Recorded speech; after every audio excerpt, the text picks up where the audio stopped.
Yeah, good morning. Wen, thank you so much for joining us this morning. We have four questions for you, and you are applying to serve on the Pine Park and Recreation Board. Because your letter actually said you wanted to be the executive director. Yeah, well, I saw on the news that that might be a possibility, but I've done my research and the board hires that person, so.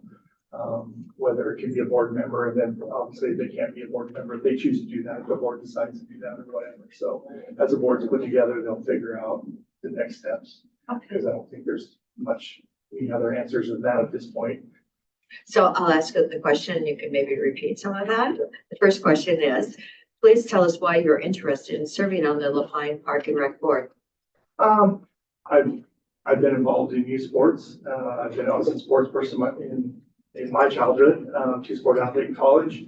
Was really active in the Central Oregon community here. Lots of friends. I want to just give back. You know, I've done youth programs in this town for 15 plus years. Through my kids and other kids, you know, even after my kid was in high school. I have a great knowledge of developing programs, dealing with the youth, parents.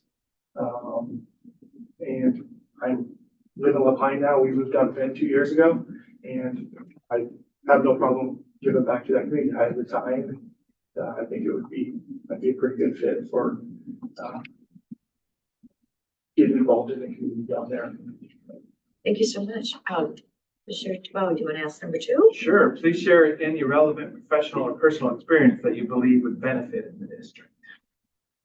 I started, as you can see, I started 2 youth programs here in Bend, the Junior Cougar Crush, Junior Cougar Youth Travel Team, and the Crush. The Crush we developed for all ages, 8 and up, for every kid to play, not just travel ball. The best kids are the best kids. What sport is that? The Central Oregon Crush. What sport? Baseball. Baseball, okay. Yeah, it was I didn't baseball. know. Yeah, and because there was a lot of, as you see in other areas, people handpick the best of the best, and they think they're going to win the universe. And it's not what it's about. It's about mentoring the kids and getting them ready to play high school baseball, and getting involved with the high school. That was our Junior Cougar mission, right? To get involved with the high school. The head coach there, basketball wise, was Craig Reed. Every sport there we were involved with, with our kids growing up. The goal is to get them to enjoy their passions through K through 8, figure out what they enjoy. And by high school, we halfway developed enough for the high school to give them the best chance to be successful. And then if that all works out, college is an option, right? It helps them out in that realm, whether it's band, athletics, no matter what they want to do, right? So that's kind of been our philosophy, or my philosophy from the get-go. It's all about the kids and getting ready for the high school. What sports did you play? I was a 2-sport athlete in college. I played basketball and baseball. Baseball was my forte.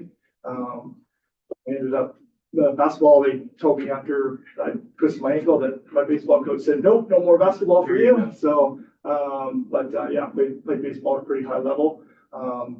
Got drafted when I was young. Didn't go out of high school, you know. Then just played 4 years college ball. Was overused, and you know, 390 and was right-handed, and there's a million other kids out there like me back then. If I'd been left-handed, whole different story. Very different. That's right. You should have switched. Yeah, I wish I had that function. So the next question is, the Lapine Park and Rec District has faced some recent challenges. Please describe how you can help the district move forward. I mean, we don't know what the challenges are. That's a problem for the board, right? We don't know anything. There are the people that you do put on the board. No one has any idea what's really going on. It's just snippets of this and that. Just basically what you hear in the news, what you saw, really, that's really most people know. I mean, for example, 16 people applied out of this, right? Out of applying, there should have been 100 plus, truthfully. You know, that want to give back. So what we have to do is figure out what that is, how do we move forward? How do we get the financials? How do we get IT set up for the new people, you know, how much money is there, do we need to get another bond going? I mean, there's so many things that you need to find out first, but the number one thing is you have to be transparent, 100% with the parents, with the community, you know, one of the first initial programs, the HUB programs, got to get back at least soon. That has to be the focus, in my opinion, because that benefits the children and the parents, the community. So. Wonderful. And the last question is there anything else you would want to share? I'd be appreciative if I was offered the position. And the only I mean, I have a million questions, but I know we don't have enough time. But We have lots of time, don't we, Nick? How much time is left? We have over 5 minutes. okay. You know,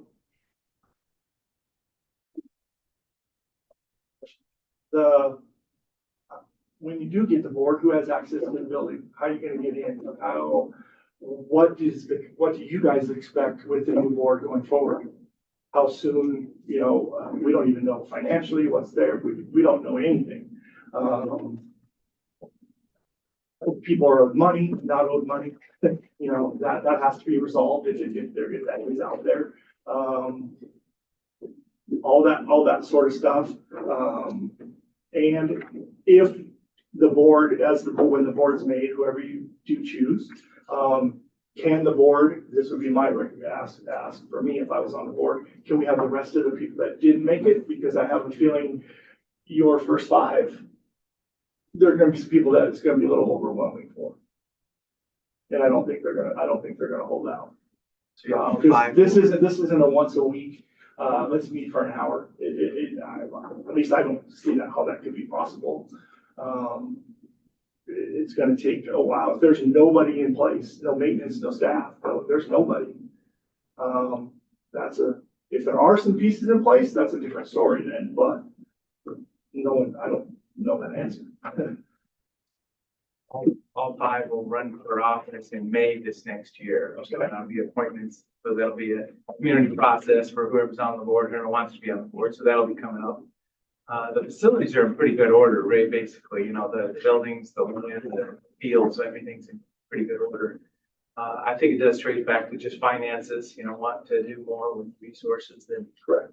I mean, the 2009 bond compared to this 2024, that's just not gonna cut it for sure. And getting the community involved, you know what I mean? That's where I can make those connections down the road and make something like that happen.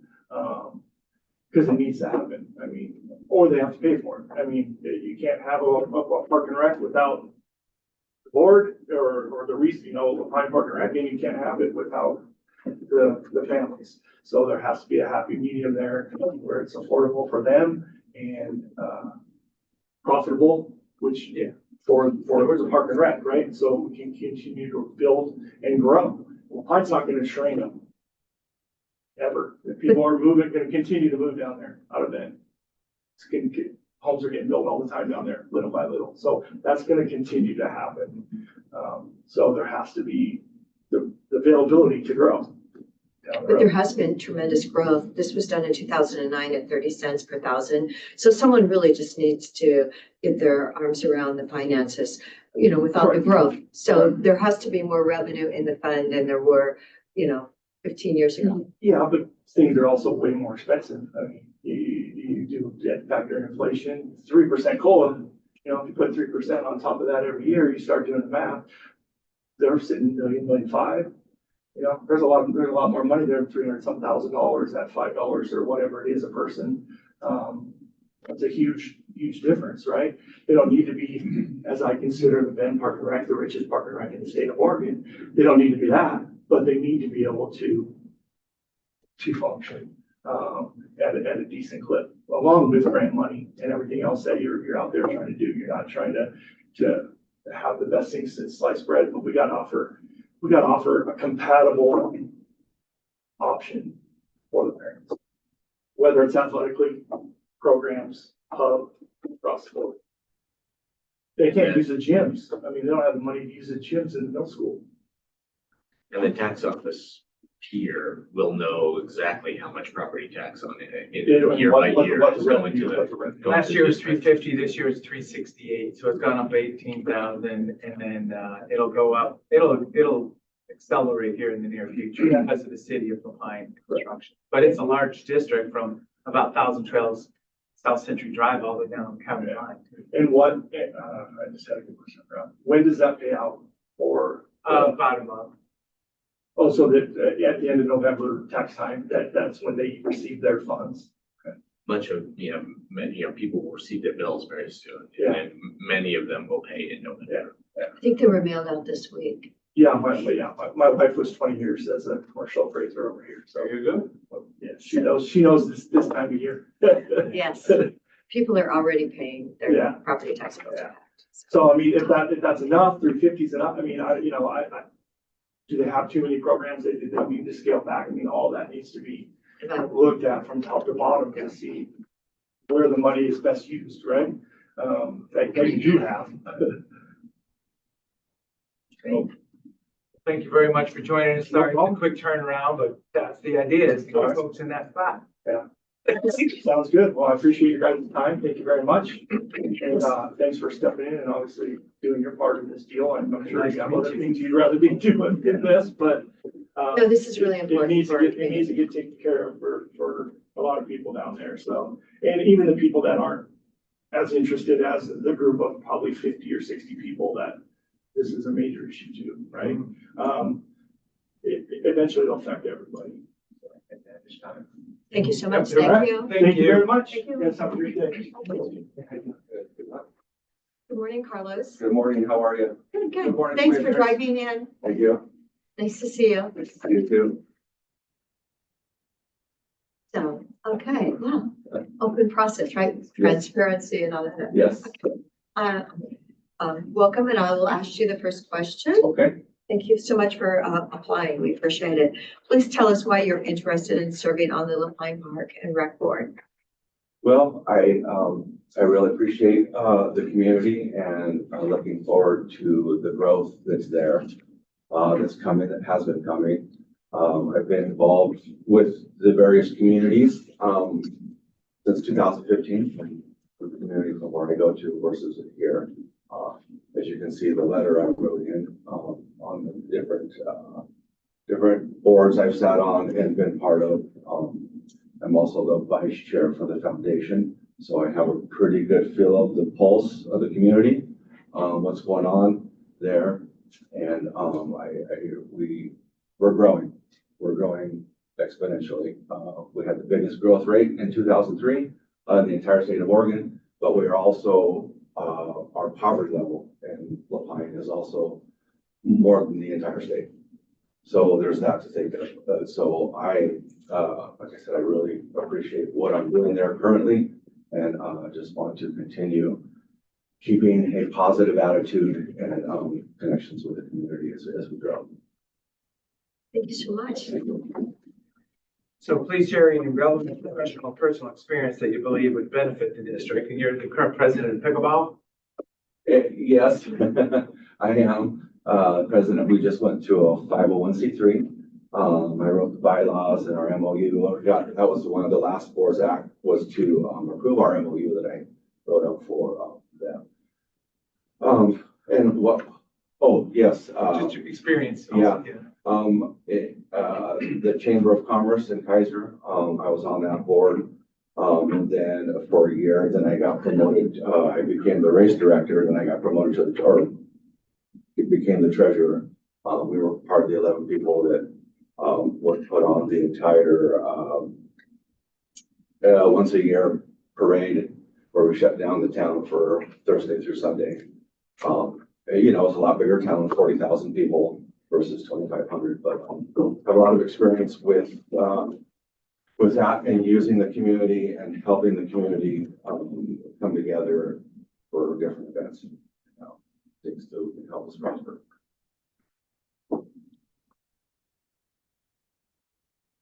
Third question is, the Lapine Park and Rec District has faced recent challenges. Please describe how you can help the district move forward. Thank you for saying that. Moving forward is what it's about. It's not about the, shortfalls that they had. I'm pretty well aware of the shortfalls they have being, with the Pine, Foundation. But what I've been telling a lot of the people in the community that I am already connected with is it's gonna take a little bit of time to heal. There's a lot of animosity, there's a lot of hurt feelings with the kids and the families. And we have to start that healing process, and it has already started since this new development happened 2 weeks ago. So moving forward, it is about, getting in there and having the right process started, having the right personalities on the board, to be able to come together and do what's best for the district when it comes to, and one of the major things is the budget. I'm pretty, not too familiar, but I'm pretty familiar with the budget. And how that looks moving forward, with helping the community and what we can do moving forward versus what happened in the past. When it comes to that, it is about not only the kids, but it is about their parents. It's about everybody, moving forward. And like I said, you have to have the right personnel to be able to talk to people. I know from my experience and through all throughout life that nowadays people don't care what you know. They don't care the degrees. They don't care the elaborate language you use. They don't care who you know. People care that you care. And if they see that you care enough, that no matter the differences, because there's always going to be differences, but they know that you're a person who actually cares about it, that's going to go a long way. Thank you for your service. Oh, thank you. Yes. Thank you. Okay, yes. Our question number 4 is there anything else you would like to share that we can write down? In this public meeting, yeah. Yeah, this public meeting. Like I said, as I mentioned before, I'm pretty familiar with what we have going on and what we need to do immediately. One of the first things we need to do is we need to get a maintenance person there. I've been working with a maintenance person, getting a rundown of all the things he does. I've checked out my set of keys for the district, because like I said, I am the vice chair of the foundation. So they're trying to get a rundown of everything that needs to get handled immediately. We have our trashes are overflowing right now in the parks. So I'm taking it upon myself to get those done, but there's so much more that needs to be done. And kind of trying to find a groom a person to get in there at that low of a wage is tough. And also, been talking to another person about, the potential management position or executive director. That is also a tough position because, as we know, the previous executive director hasn't had a pay raise in quite some time. And, it's tough to get somebody in there with their education and background at such a low wage. But I think we have found somebody to do that potentially. So like I said, there's just, I've been really involving myself with that part of it. I realized this did need to happen. But I feel that the way it happened was a little bit too fast, too soon. But it did need to happen. We needed a new board in there, a new executive director in there to be able to help this community heal. I've been really trying to work with that. I'm currently doing the stage relocation project on the Pine Parks and Rec. I was able to do that to work within the budget that they had. We had grants written for that and some donations. So because I was on the foundation board, I was able to get that job, secure it. But because I think more importantly, I was able to work within the budget we had to get that moved. So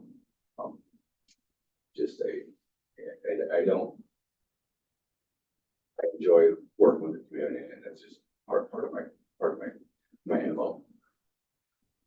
Since you've been with them, did they apply for any grants that they weren't able to receive? Do you know? The foundation or No, the the Parks and Rec? Parks and Rec. I think two, from what Terry told me, they weren't able to get, they haven't they haven't had a grant writer besides Terry. Okay. And so, and she's thin, stretched thin as it is anyway. And, apparently they just got a grant writer, the previous board did, so moving forward, we don't know.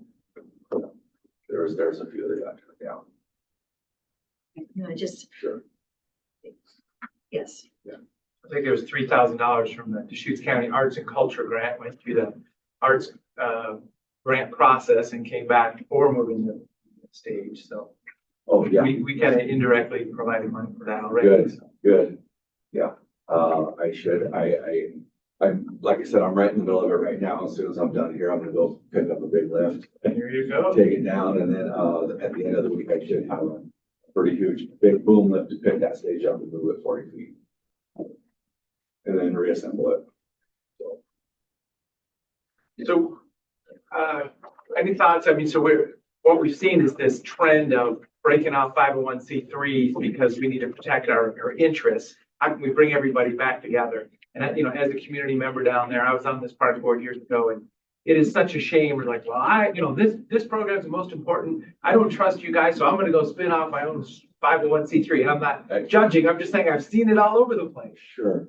And without getting into the district shortfalls, we were a 501c3 before I became president. Are you referring to pickleball? Yeah. Yeah, the foundation is there for the district, pickleball, the kids' sports, we're doing that. You know, everybody seems like, well, that's the answer. Let's go break off. Well, we were under their banner for quite some time, and we just recently came out from them because of the shortfalls and what we were seeing. And yes, we did have to protect, because we provide so much in-kind donations with our volunteer people and how we staff everything, and also how we build and build, pay for the flooring, and we build the courts, and we do quite a bit of money donations. So, well, when it comes to that, of bringing everybody back together and trying to get, and getting the community and these sports back under their LPRD banner, it's gonna take new leadership, new faces, fresh ideas.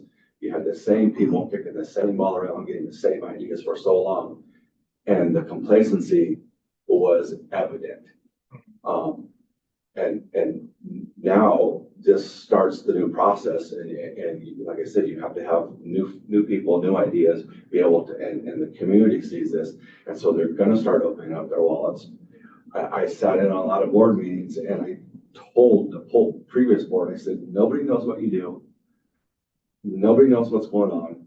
And everyone stopped opening their wallets because they look at you and they see different from what the little words out there in the community is being told to them.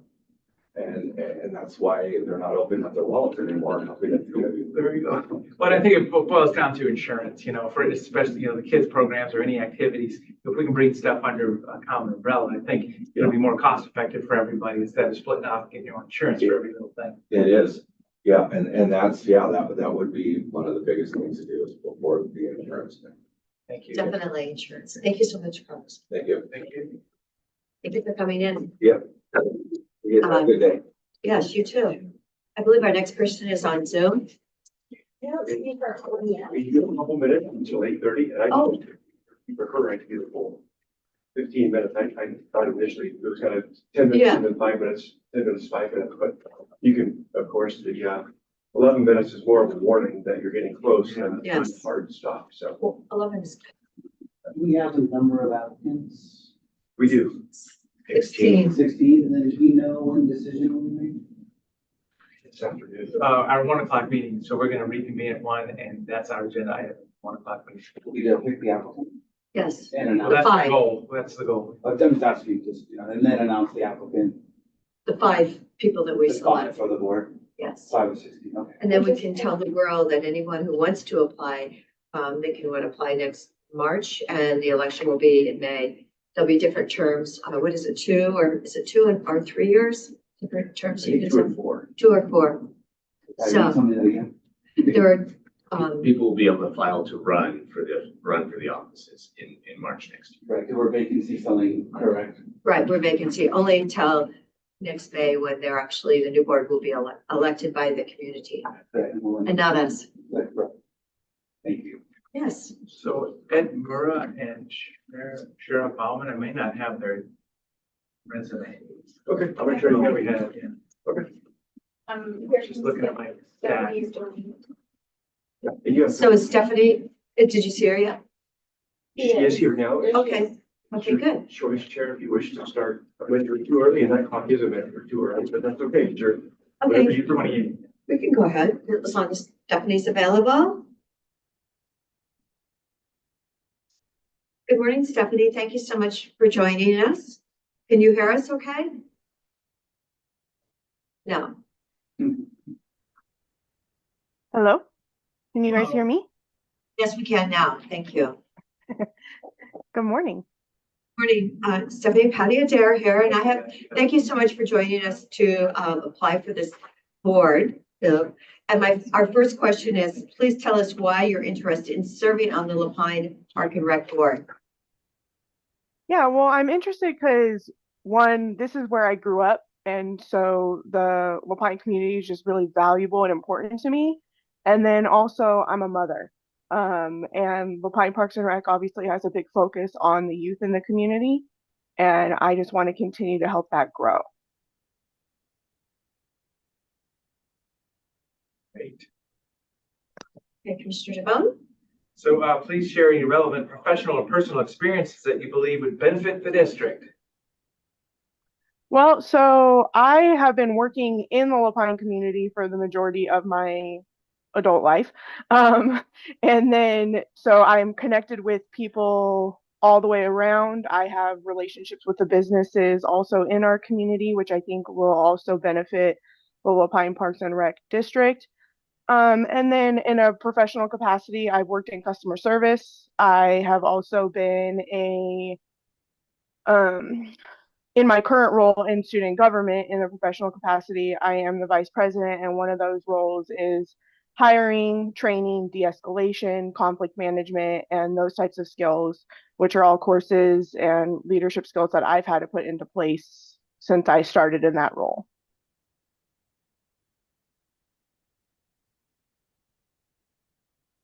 So the third question is, the Lapine Park and Rec Board has faced recent challenges. Please describe how you can help the district move forward. Well, I think putting the focus back on the children is going to be the best way. Right now, there's a little bit of a negative connotation with everything that's happened. And I think that if we can refocus the efforts on the children and what the Lapine Parks and Rec actually does for the youth in our community, I think we can fix that negative connotation and really bring everything back forward. And then that way the Lapine Parks and Recs can refocus on their goals, refocus on their values of being there for the youth of Lapine. Thank you.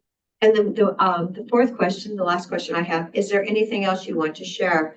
And I noticed in your letter to us, you said you're taking an online program with a focus in business and accounting. So if you want to bring that up, that would be nice to hear. Are you taking it from Clackamas? Yes, so I am currently in Clackamas Community College with the hopes of, after I graduate in the spring, transferring to WGU, Western Governors University. My overall goal is to go for human resource management, but at Clackamas Community College, I've already completed the certificates of human resources, and then I am going to be completing an Associates of Business, an Associates of Accounting, certificates in Marketing, Business Management, Frontline Supervisor Management, Retail Management, and a few other degrees. I definitely don't take my education lightly. I'm completing, in total, when I graduate CCC, I'll have completed 12 programs. And then I will be transferring to WGU to complete both a bachelor's and master's degree in human resource management. That's what my overall goal is. I like the training, onboarding, and then also I like the conflict management that comes with HR type roles. Those are just some of those skill sets that I've had really strongly in my past, and I wanted to really branch on those things. And then you can never go wrong when you're teaching and helping other people grow. So that's kind of where I decided to go in that career path. And then the accounting I put into place because in typical an HR position, there's some maybe some payroll payroll tasks in there. So I wanted to make sure that I would be efficient at the role. And, I love the black and white of numbers. There's conflict management skills and then there's black and white skills. And so I really do love the black and white of how numbers go on paper and that's what they are. The numbers can't lie. And then with my education, I am also vice president of student government, which again, that means that I do all hiring, firing, personnel management, training, all of those types of skill sets. And then I also do all the onboarding. And then I'm also president of our parents club at CCC, which is just a group of parents who have gotten together to really support each other. Because, as a parent going back to school, right? I'm 32. It was really hard to find that connection with other college students. And so working with parents together to support each other was something that we really felt strongly about. And so that's a club that we started this year. And then I'm also vice president of scholarship in my Phi Theta Kappa, which is the honor society. And that was something based on my GPA is how I became a member. And then again, I don't take things lightly. I wanted to be super involved, so I wanted to take that officer role. My VP of scholarship, I am in charge of a research project. The research project this year is the power of stories, and that's why that marketing kind of comes in really important for me because the power that a story has over what you're talking about, the connotation and everything is just so valuable, and it can really change perspective. And so our research project is all about that. And we've decided to focus our research project for the power of stories on the youth, because that's really when people start learning morals and how to listen for the right facts and things like that is in their youth. And so we put a big focus on youth in our research project. So those are all the things that I have going at this time. And I know it seems like a lot, which might beg some concerns about how much time I could put into the role. All of that is completely online. All of it is completely on my own time basis. All of my classes are work at my own pace. I do have obviously meetings for those, but they are once a week, hour-long meetings. They're not excessive time commitments outside, like scheduled time commitments, I would say. They are time commitments, but they're not scheduled time commitments. They are more of a focus on just being there when I'm needed. Thank you so much. Thank you so much, Stephanie, for joining us this morning. We appreciate having you. Of course. Question, yeah, just following up. So do you have experience with a 5-person policy making board? In my experience, a small district like this, you need to put the hat on when you're making policy. You need to put a different hat on when you're either working for the district or volunteering for the district, and maybe a different hat if you're running a sports program and being a coach and a parent too. So any thoughts about that or experience with a board, 5-person board? Well, to be honest, I mean, that's kind of where I stand right now. I do all these different hats, right? I'm in all these different positions. You do have to make sure you separate yourself to know when you can act as president of Parents Club versus student government vice president, right? They are two different roles. I'm in that position. And though I am both people, right? I am both those people. I have to know the difference between when you can be one and when you can't. And I'm not going to lie, it's a skill set that's taken a little bit of time to to get under my belt because I'm a very passionate person. But that is something that I definitely do understand where you have to separate the tasks and separate your goals for what you're trying to accomplish at that time. And that's, again, a skill that it did take me a little bit to learn. I'm not going to lie. It's been a little bit of a challenge just because I am so passionate. But it is something that I have just in the last month or so really gained perspective on and been able to move on with those challenges. Thank you so much. Yeah. All right. Have a great day. Yes, Thank you. You guys too. I hope you have a wonderful day. I'm sure we will. Robert Ray is our next person. And he let me know late yesterday that he'll be running his in, so. I was like, Okay, so his ex goes there? Okay, So yeah, Mr. Nura, I did have it. I just didn't understand. That was the email. Right. kind of fun, huh? He's here in person. Oh, there he is. So, Oh, I'm a few minutes early. That's great. please join us. Thank you so much. Did you care for any coffee or a donut? No. Where would you like me to sit? Oh, right there's fine. Fine shirt on, look at him go. Take a minute to catch your breath too. Yes. Yeah, I so didn't we're realize still the traffic was so heavy. I never come into Bend to it. Well, you should try coming from Redmond. Yeah. That would be worth it. Except the Parkway has helped. the Parkway. But it's still a lot of traffic. Great. Thank you.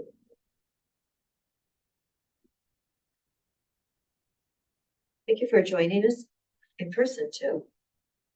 See what a wonderful opportunity you had to drive up here and see what the traffic's like. I get out of work for half an hour. Okay, all right. Or an hour and a half. Yeah.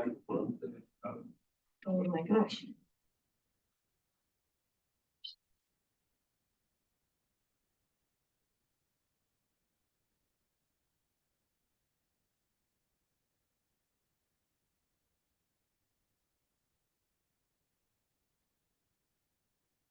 Should we go ahead? So, are you ready? Ready. Okay, wonderful. Please tell us why you're interested in serving on the Lapine Park and Rec Board. So I've been involved with the Park and Rec District for many years. I was on the board previously and currently through a lease with the district and a nonprofit foundation that the mayor of Lapine, myself, and Larry Baker run. We operate the Rosin Campground and we've turned it into a successful, actually the only money-making thing that's at the district at this point. So we've changed. So previously, the district wasn't able to operate it, man it, and we brought in about $30,000 every year since we started launching. And all that money gets rolled back into the park, and we have shared with the district when we need it. So I want to see the district survive and thrive. So, and this already came up, is that a good long-term place for efforts associated with the park district? As in, we're seeing people start their nonprofit kind of break off just to kind of protect their interests. And I'm referring to pickleball, and then the sports program started to do that. And you have one for the campground too. So what's the All of that highlight money picture? goes back into the district. None of it goes anywhere else. It isn't benefiting anything but the district. So all the renovations, property of the district. This isn't something that's a fly-by-night thing. We wanted to create something that when it's developed, the district can assume it and run it themselves.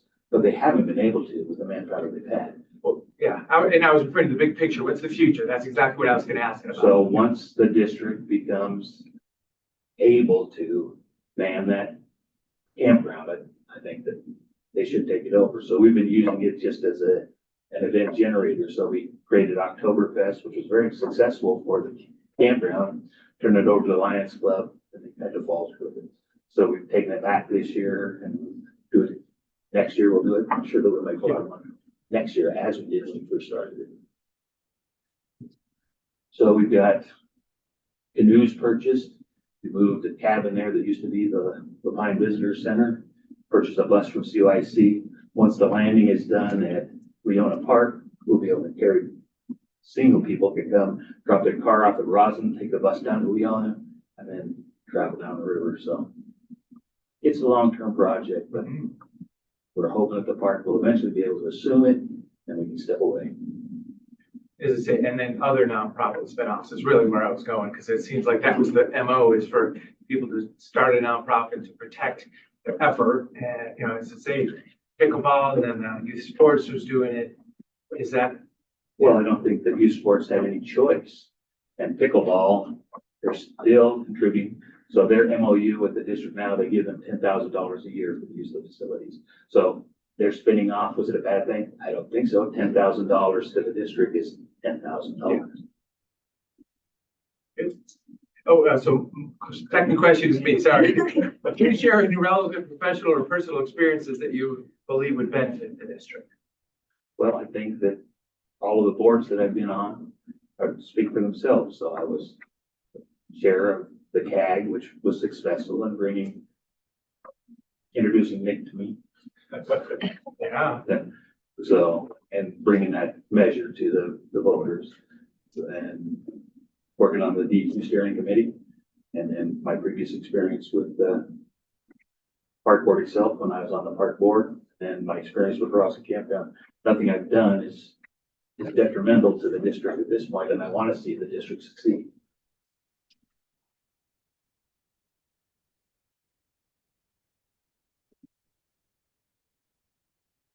So, Lehigh Park and Rec District is facing recent challenges. Yes. Please describe how you can help the district move forward. Well, I think the selection of this transitional board is going to be extremely important.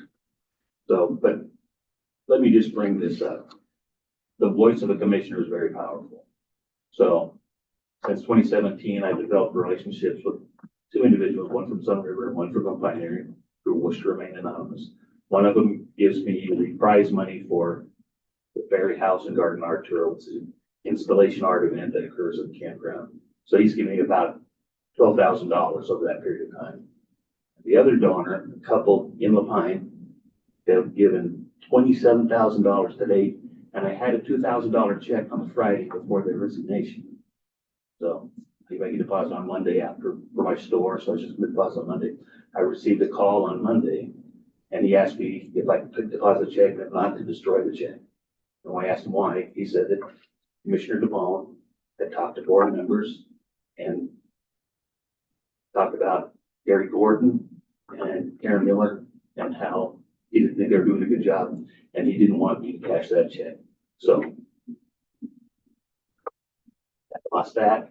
And then the Sun River gentleman who gives me the money for the prize money, $1,400 a year. So that's another 12 grand that we received since 2017. He pretty much called me and told me the same thing. I don't know what the conversation was, but a voice behind the scenes affected $40,000 that I've collected so far. Will I be able to repair that? I don't know.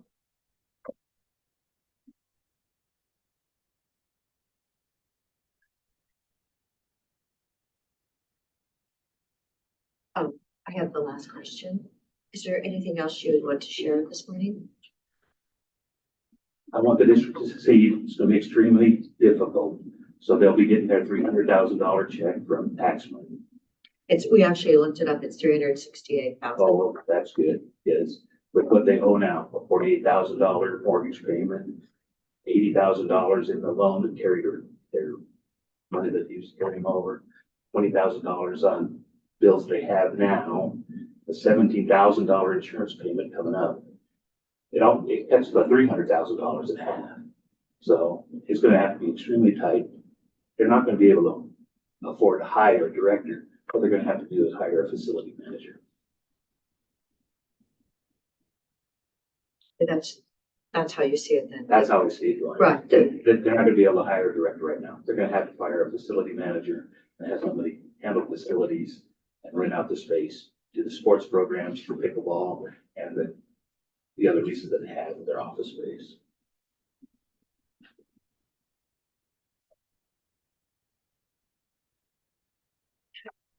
Any vision statements about bright future with the new board or?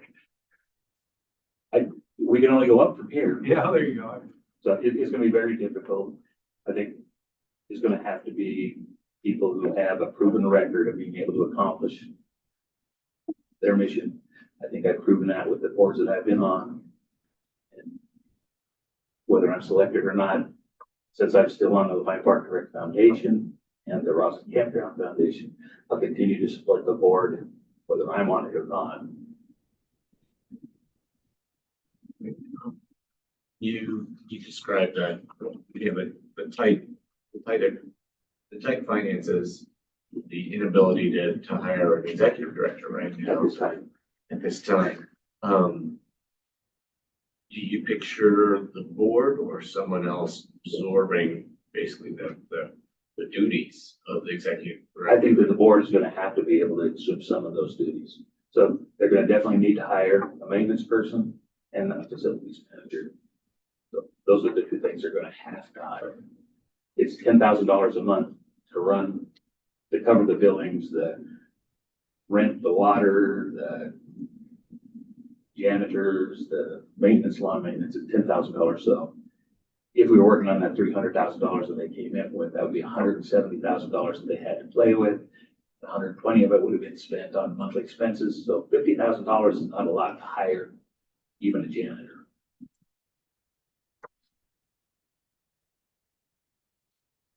And I don't know what the income is on their rentals, on their leases at this point. So, but that would have to be factored in.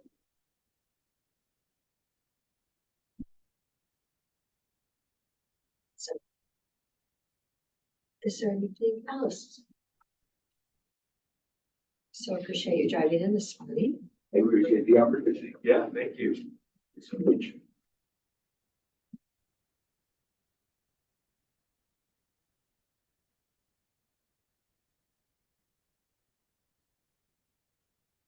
Your next person is a Zoom person, or we,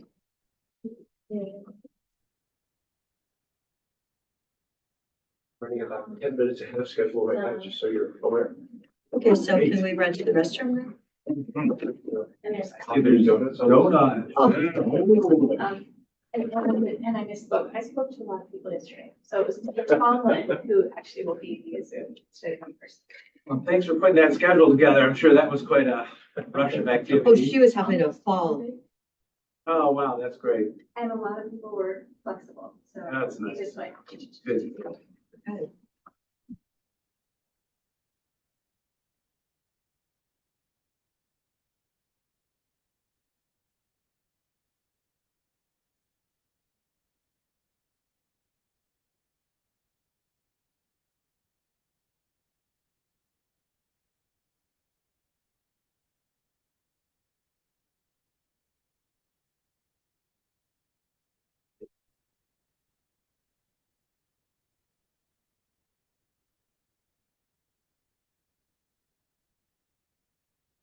Well, somebody should at least see what's in that donut box. If there's anything in there. Maybe there's nothing in there. It's not April food. They're good ones.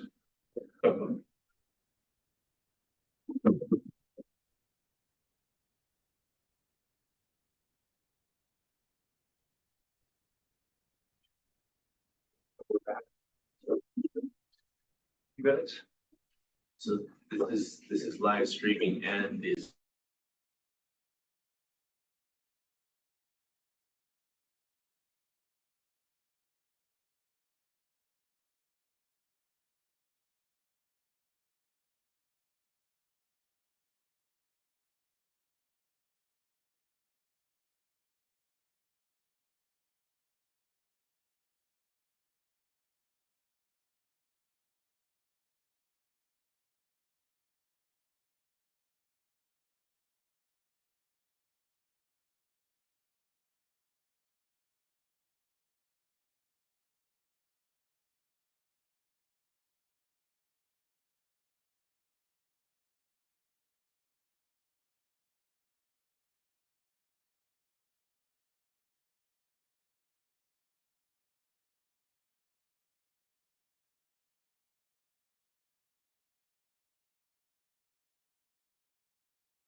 Sure, that'd be lovely. Thank you. Thanks, Brenda.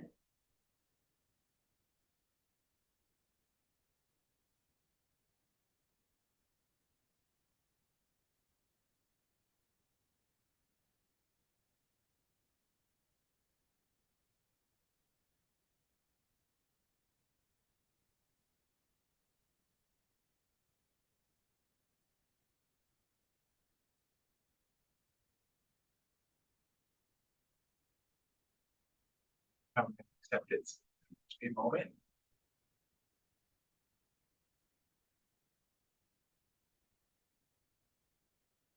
Shane, when you were driving last night, where were you with during the meeting last night?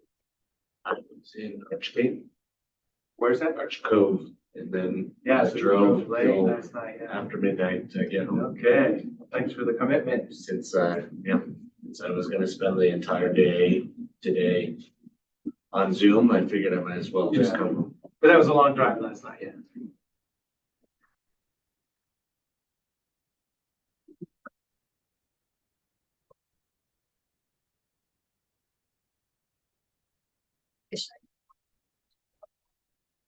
Okay, I can see that.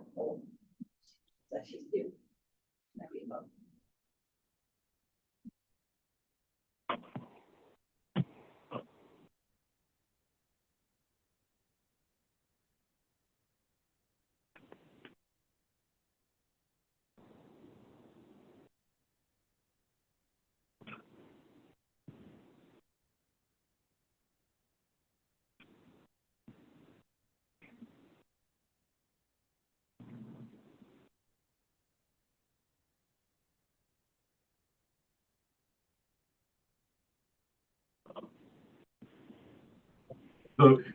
Oh, yeah, okay.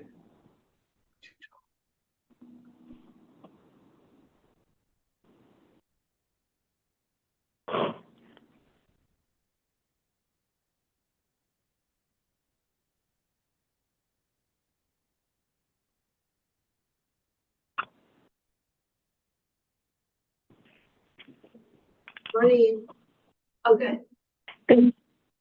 Can you hear us?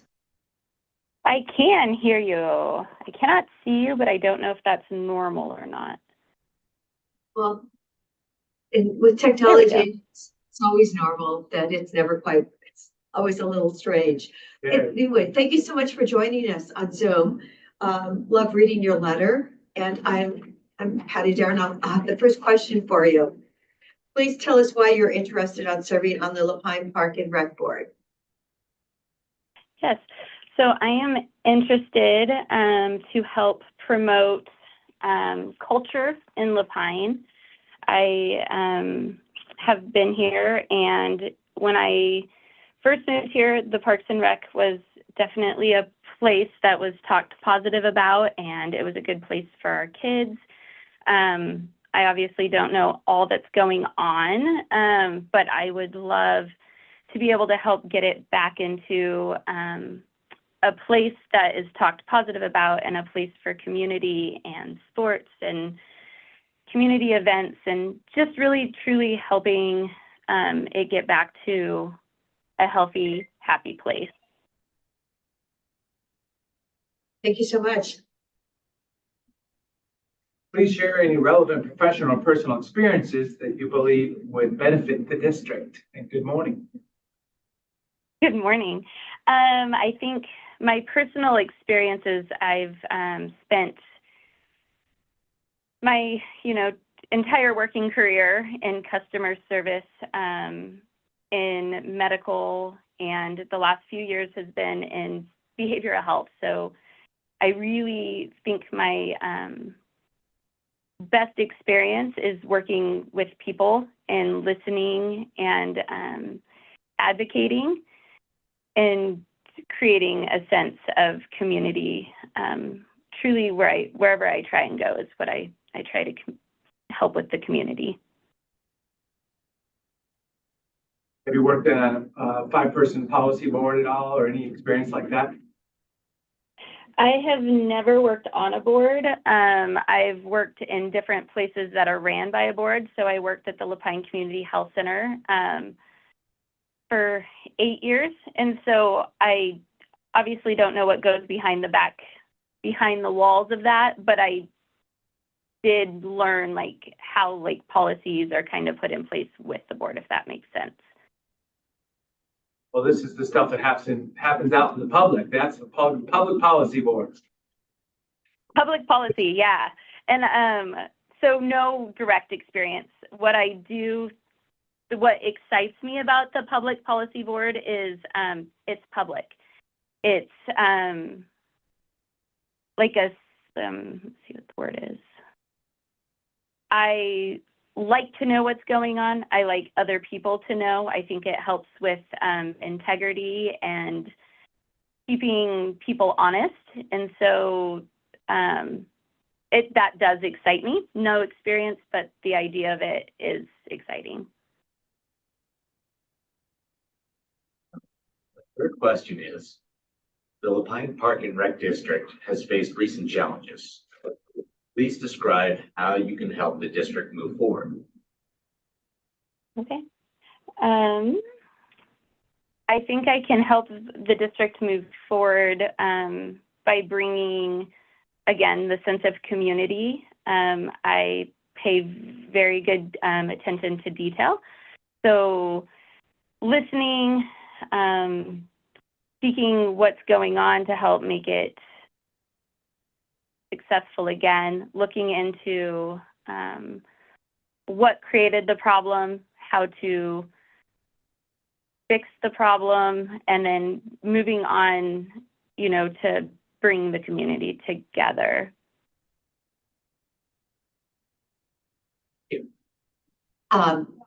Is there anything else you would want to share with us this morning? I'm thankful for the opportunity to be here. It's nerve-wracking to be doing the interview, but I'm so thankful for the opportunity. I would love a position and the ability to help, and just truly thank you for your time. Looks like your ceiling's the same as ours here. So are you over at the Courtney building?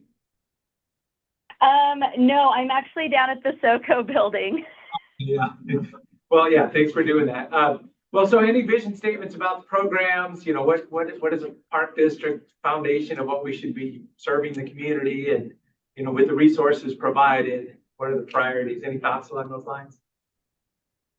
My priority would be the after school program. It's a program that helped me when my kiddo was in elementary school, and just from being in our community, I have heard like how hard this transition has been for the people. Daycare is hard. It's not always affordable. And so my priority would be really trying to get the hub program back up and running for the families. It's a safe place. It promotes great community with the kiddos. My kiddo is still friends with people he met there. So that would be my priority. I think, I have the mission statement in front of me. And so to me, that would be promoting the healthy lifestyle in Lapine. When parents can go to work and provide and know their children are in a safe environment that's also affordable, that's a huge thing for parents.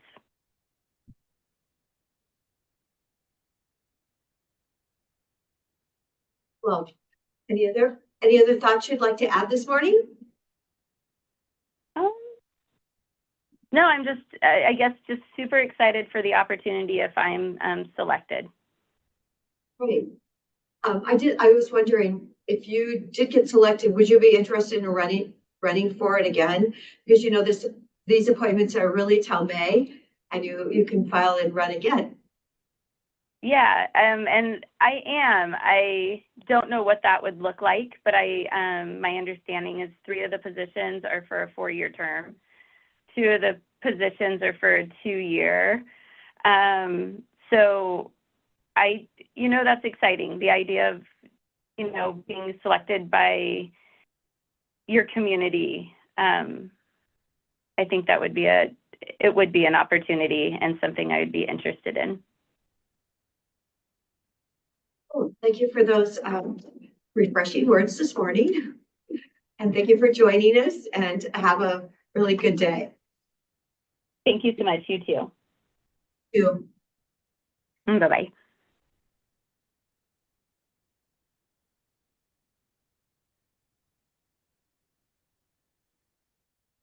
Okay, so Ed is the person that has.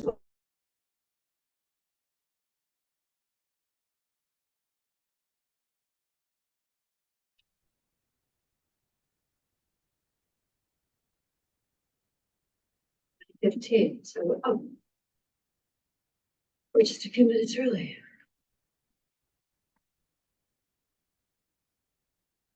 Do you want me to mute you in between interviews? You what? Do you want me to mute you in between interviews? Sure, that probably would be a really good idea.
You can sit down there at the end.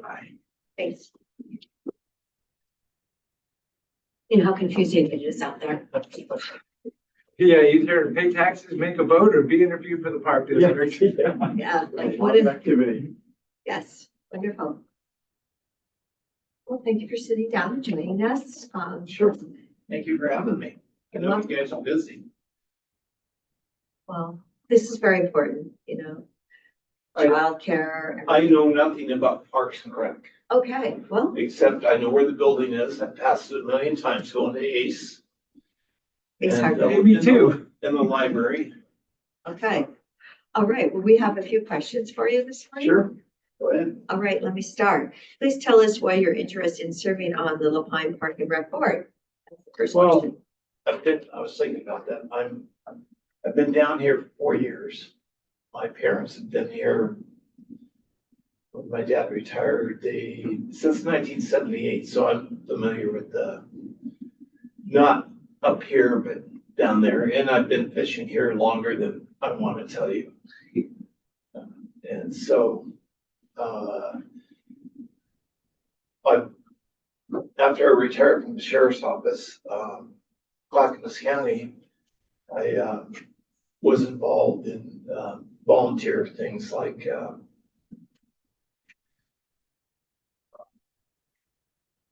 food bank, and Union had a emergency commission, a group of people, I assume much like this Park and Rec, where we met and voted, decided which way we were gonna go.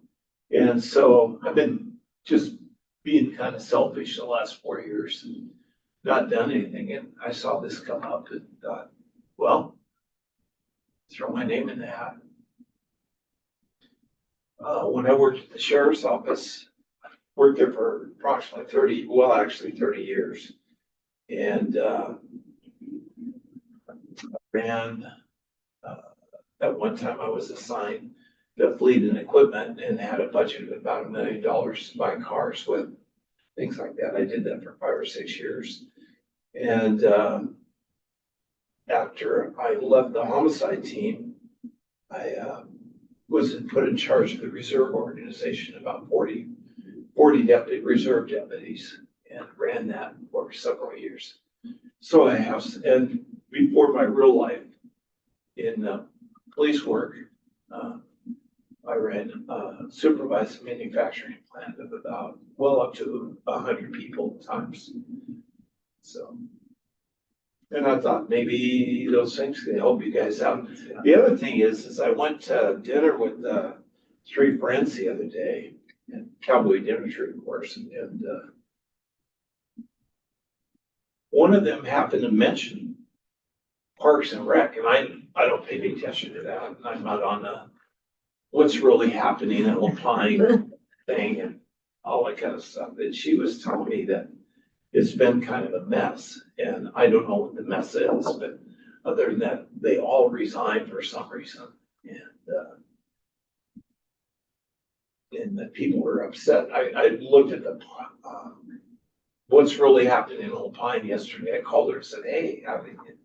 And she told me to look at that, so I looked at that, and it seems like there's a lot of people upset with what happened.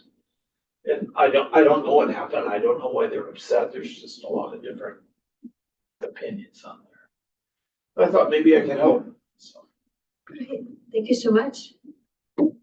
I've got the second question here. So please share any relevant professional or personal experience that you believe you would benefit the district. And I think you're already kind of answering that. So, and then how many cars do you think you can get today with $1 million? You were talking about your $1 million budget for vehicles. Patrol cars? Yeah.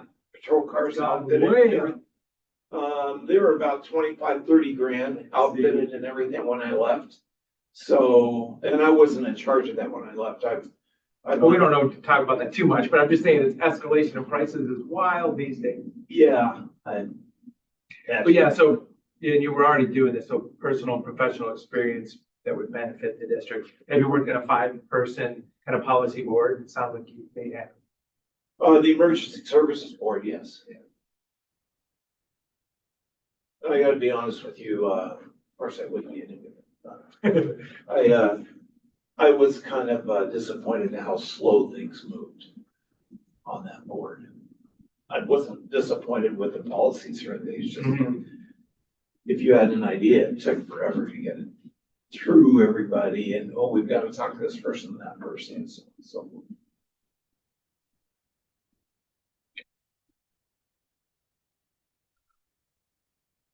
Third question is, spoke a little bit about this already as well. The LaPine Park and Rec District has faced recent challenges. Please describe how you can help move the district forward. My experience with the reserve organ, I was a reserve deputy before I became a full-time deputy. We were all volunteers, and then my experience for the last 7 years of my career supervising or leading the reserve organization. Volunteers are different. How do I explain this? You can't, they aren't forced to do anything. When I ran the homicide team, those guys, I mean, we all worked together and everything, but they had the job. I mean, it was their job. We were volunteers. It wasn't their job.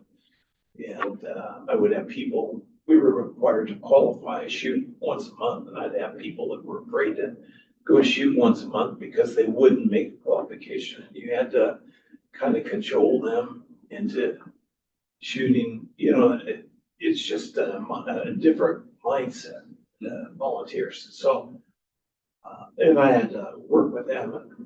This board is all volunteers, correct? And there's a whole lot of people who volunteer for park and rent program, so. Yeah. Is there, yeah, I see it. Having that understanding of motivating and managing volunteers. Yeah, it can be challenging at times. That's probably an understatement.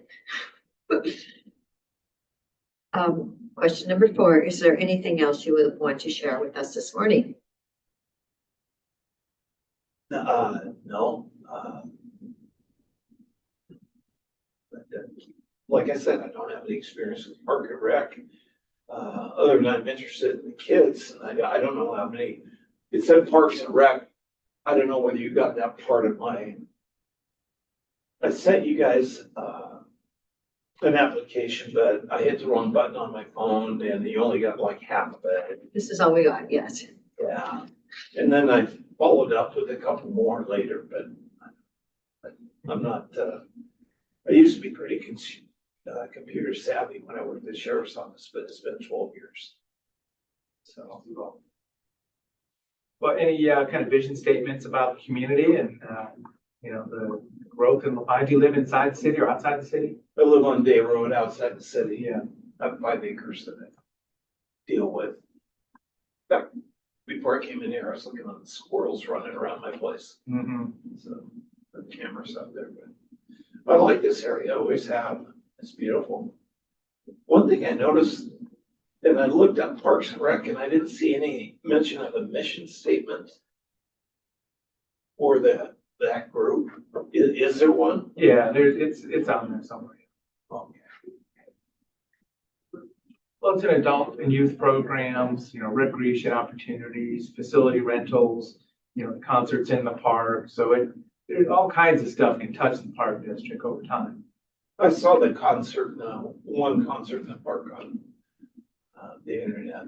I'm sorry, I don't have any more familiarity with them, but I've been dealing with my house and moving. My mother went into a nursing home. How I got down here is my mother went into a nursing home. I thought, I kind of like it down here. So I looked around and found this place that I'm living at now, which is an old hunting cabin, and sold my place up in Colton, Oregon. I don't know if you guys know where that's at, but it's a pretty rural place too, Clackamas County. So. Something is rural in Clackamas? Pardon me? I said something is really rural in Clackamas? Oh, yeah, we have definitely, you have the city part. That's where I like to work. It was busy. I like to work there. And then you have the rural part, which is really rural, and not everybody waves at you with all their fingers. And we're up in the city part, most people do. Yeah, we have all the big city stuff in the northern end. It was interesting. I love that job. I'd do it again if I wasn't so old. Wonderful. Other things to do now. Pardon me? There's other things to do now. Yeah, but I miss it. I'd love to go back. But You can be a volunteer with our search and rescue. no, I've done that. You don't want to do that? No, when I were in the homicide team, we worked, when we had a body in the woods or whatever, we worked heavily with search and rescue, especially Multnomah County Explorers, because they were really good. They were trained in searching the ground and stuff like that. We had a body one time, he's actually ended up being a skeleton, but, animals always get in there and carry bones away. They came in, they were amazing. They were on a training thing with their advisors, and they were searching this area and they called and said, "Oh, you guys are messing with us." They found the skull, and they thought it was one that was planted. It wasn't. And so we ended up going out there. Anyway, long story short, they found a human tooth over 100 yards away where the skull was at, going through the ground on hands and knees, and that's the tooth is what made the case. That's how we identified. Did they identify? That's how we identified it. Oh yeah, we got them all. It was over Marijuana Grove, and it was an 18-year-old kid. Oh, wow. Wasn't a good kid. He been having problems, and he found out about this marijuana grow, and I got 4 guys that were ex-cons to help him go take it down. But what they hadn't counted on was the owners were in the shop when they tried to take it down, and they shot him. And then they went and dropped off the body someplace. That's, I know that sounds gross, but that's nothing, I know, nothing. nothing. All right, okay. Biggest problem with in those kind of cases is identifying the person, the victim. Once you can identify the victim, then you can move forward, but you have to identify the victim. No, well, I watch Forensic Files, so Oh, yeah. yeah, there's some amazing stories, so, yes. Yeah, I was a supervisor of the forensic guys too. It's pretty interesting. Before that, I was a supervisor at a crash scene. Okay, That's 8 accidents. okay, 11, okay, great, well, Time's up. yes, There you go. If Thank you you'd very like much for to joining us. take some sugar to go, we do have fabulous donuts in Richards. No, I don't do that. Okay, it's not healthy, I know, but it's delicious. All right. You take care. Nice to meet you. Thank you so much, thank you for having me.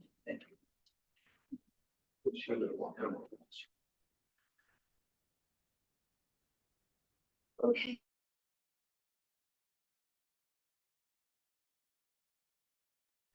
How'd I look on TV? Well, you Well, know, yeah, Ask don't find ask out. Brenda, she'll Be a know. podcast around the world. Is that Brenda? Brenda's over there. I'll be right back. Have a good day, you guys. Thank you.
Okay, so Shara, do you want to tell us about the drive-in?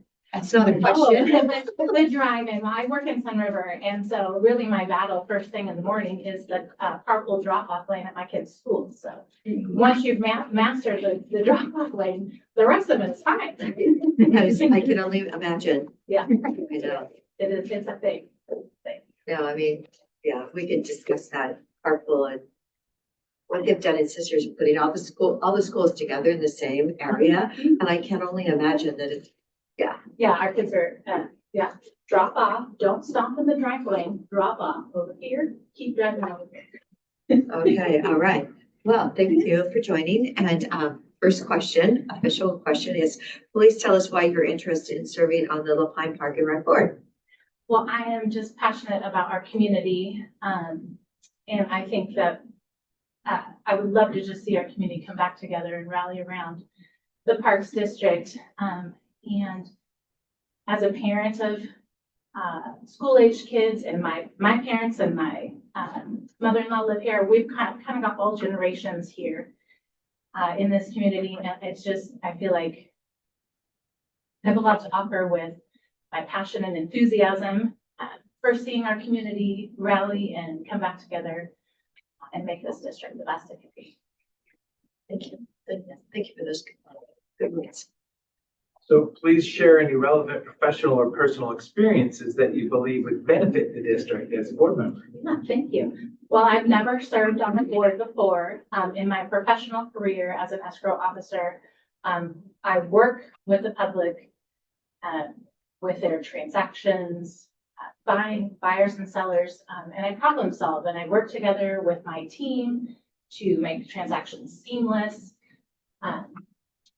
The board stuff is a kind of a new thing. It's a little daunting, but it's exciting to see what I can offer with my personal, what's the word I'm looking for? All my experience. I've worked there for almost 20 years, been a member of Lopine for almost 20 years, a resident. And I just think that problem solving, teamwork together, and communication is a huge deal working together on a board. So no board experience, but passion. Okay. So the Lopine Park and Rec District has faced recent challenges. Please describe how you can help the district move forward. Yes, there have been some challenges. I've been witness to some of them. And I would love to see, like I said earlier, I would just love to see our community circle back together, come back together and rally to make this the best place. We have such a diverse age groups of community between young families moving in and retirees who love Central Oregon and have chosen Lopine to be their place to live. So I think that I'm very good at listening, hearing the issues, hearing the problems, and then let's talk about the issues. Let's work together. Let's come up with a solution. I'm very solution oriented. I have to do that daily with my professional career. What's the issue? How do we solve it? Let's make an action and let's go.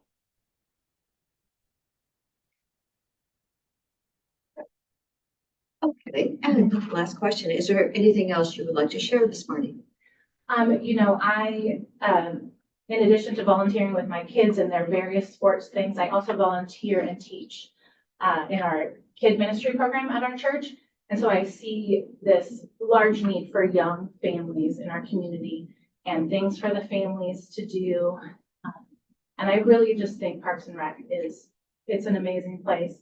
It has the potential to be so much more than it has been and so much more for the community of all ages. And it's exciting to see the opportunity that we have as a brand new board to make those things come together for the community. I think I would love to see more togetherness and more collaboration between the different. There's a lot of various there's the sports program and pickleball and senior center, and I would love to see everybody just working together for our community because it's a small community, but I feel like it's strong and vibrant. And you know, this appointment is only until next May. Yes. And would you be interested in filing for the position, and if you do get appointed, or even if you don't? Yeah, you know, honestly, I feel strongly about our community, and I would love to maybe take a look at what that would entail and run for that position. So it's exciting. Well, that's great. Yeah.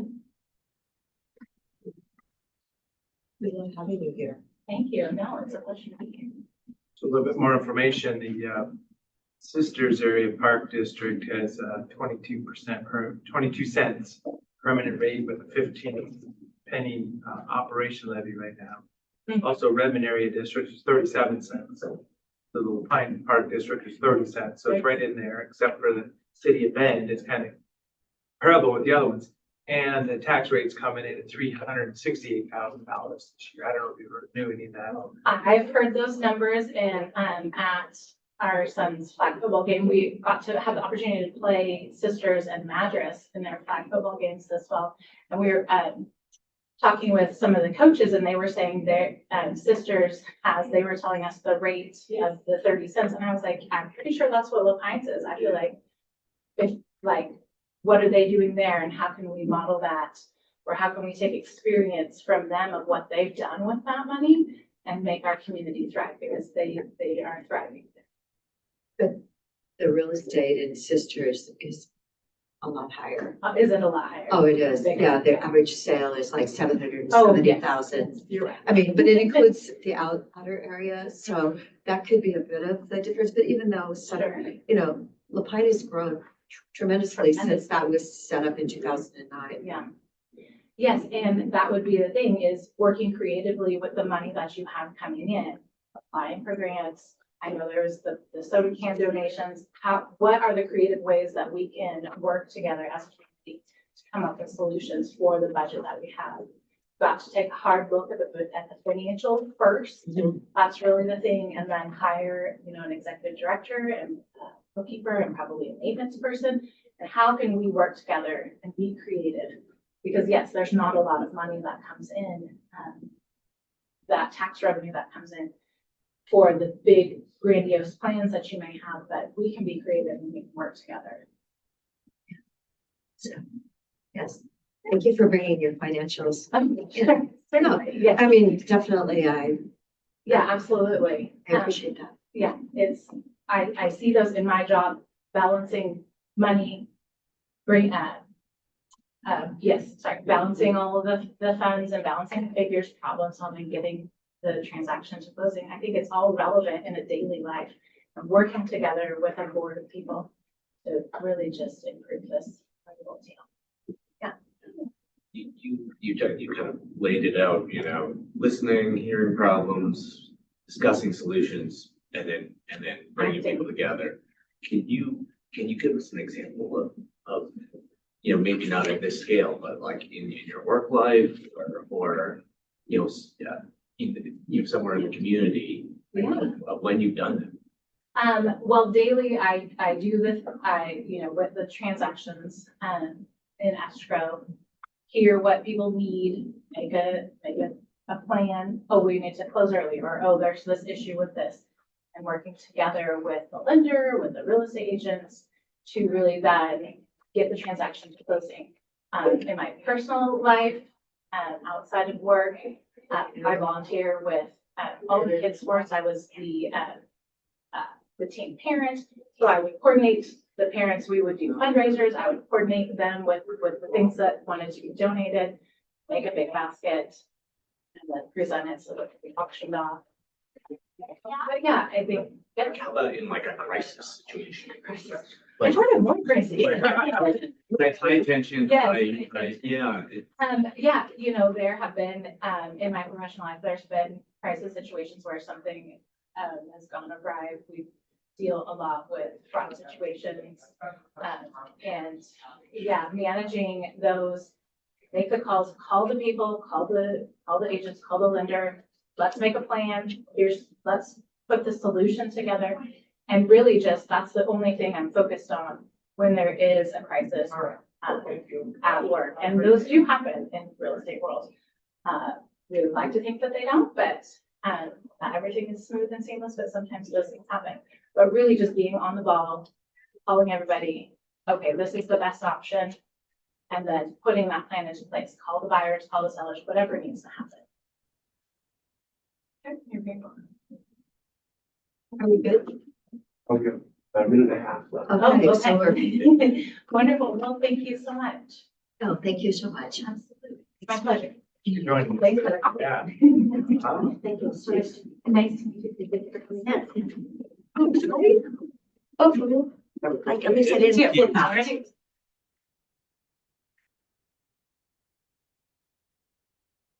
So now we have one more person to.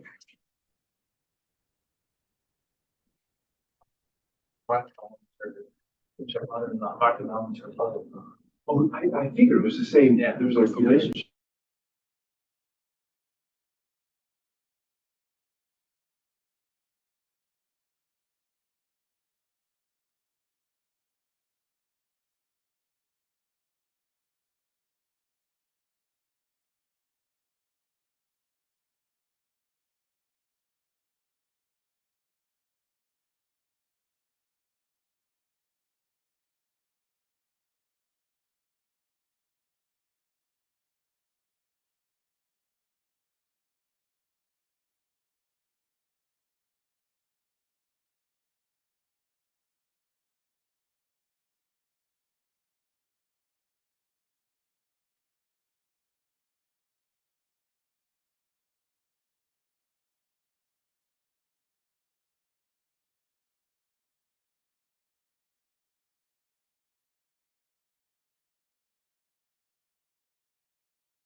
And that's Nick? Nick, Okay, I don't know. and Brenda is our Joel. fabulous, Hi, Joel.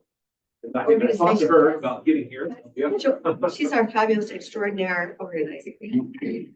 So, thank you so much for joining us and being up here. Of course, of course.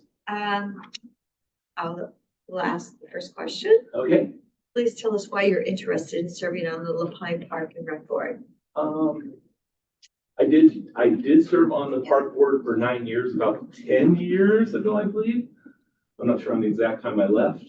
I was asked that at that point by Justin, who was the director, to be, they had a shortfall because I was a business owner in Lapine. He asked me to join and I did. And then I ran for an actual elected position by the people and won that and then did another term. And then just stepped back because of my own kids. I have 5 kids. I stepped back. The board was doing really good. So I just took some personal time and stepped away and have kind of watched from a distance. And I see it in disarray right now, and to put it lightly, and just want to bring it back up because it's a great park and rec when it's running properly. And I was about to get involved again anyway, just because I could see from a distance some problems. I was one people put the skate park in while I was on the board, and then put it in a second time when it got moved, and then it's now closed, even prior to the closing. And I just like to see stuff for our community, young and old. I just want to be involved. And I know I can commit to a year, and I know it's a temporary position until it's put up for election. And I know I can give it my all for that, if not more. If I decide I like it, I could run again, but I definitely could give 100% to get it back up and running to its properness, I guess. Wrong word there. It's only about 7 months because it's the May election to the end of June, so. And I know I could give a year and do some follow, right? I know I can Yeah. commit to that without even looking at my calendar. So our park and rec is a giant part of Lapine. Giant part. It touches, like I say, not just the kids in the sports thing, the seniors and everyone else in between. I mean, gives parents a place to go to watch their kids, and which gets them out and away from their houses. It's giant. I mean, as of right now with this closure, it's affecting the Veterans Day Parade, the business awards had to be canceled. There's a lot of stuff that the town is gathered around our park district. It's a very small town, and it's a very good meeting hall for everyone to come join, so.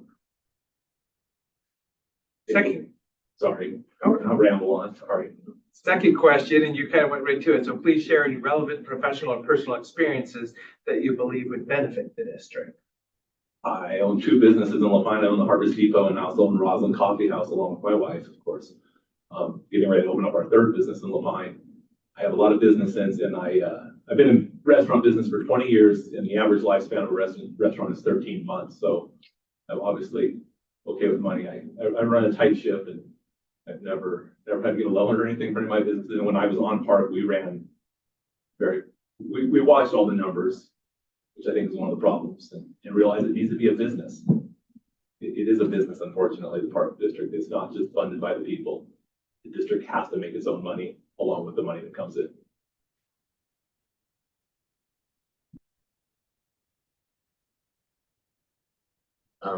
Third question, and you were sort of getting at this a little bit. The Pine Park and Rec District has faced recent challenges.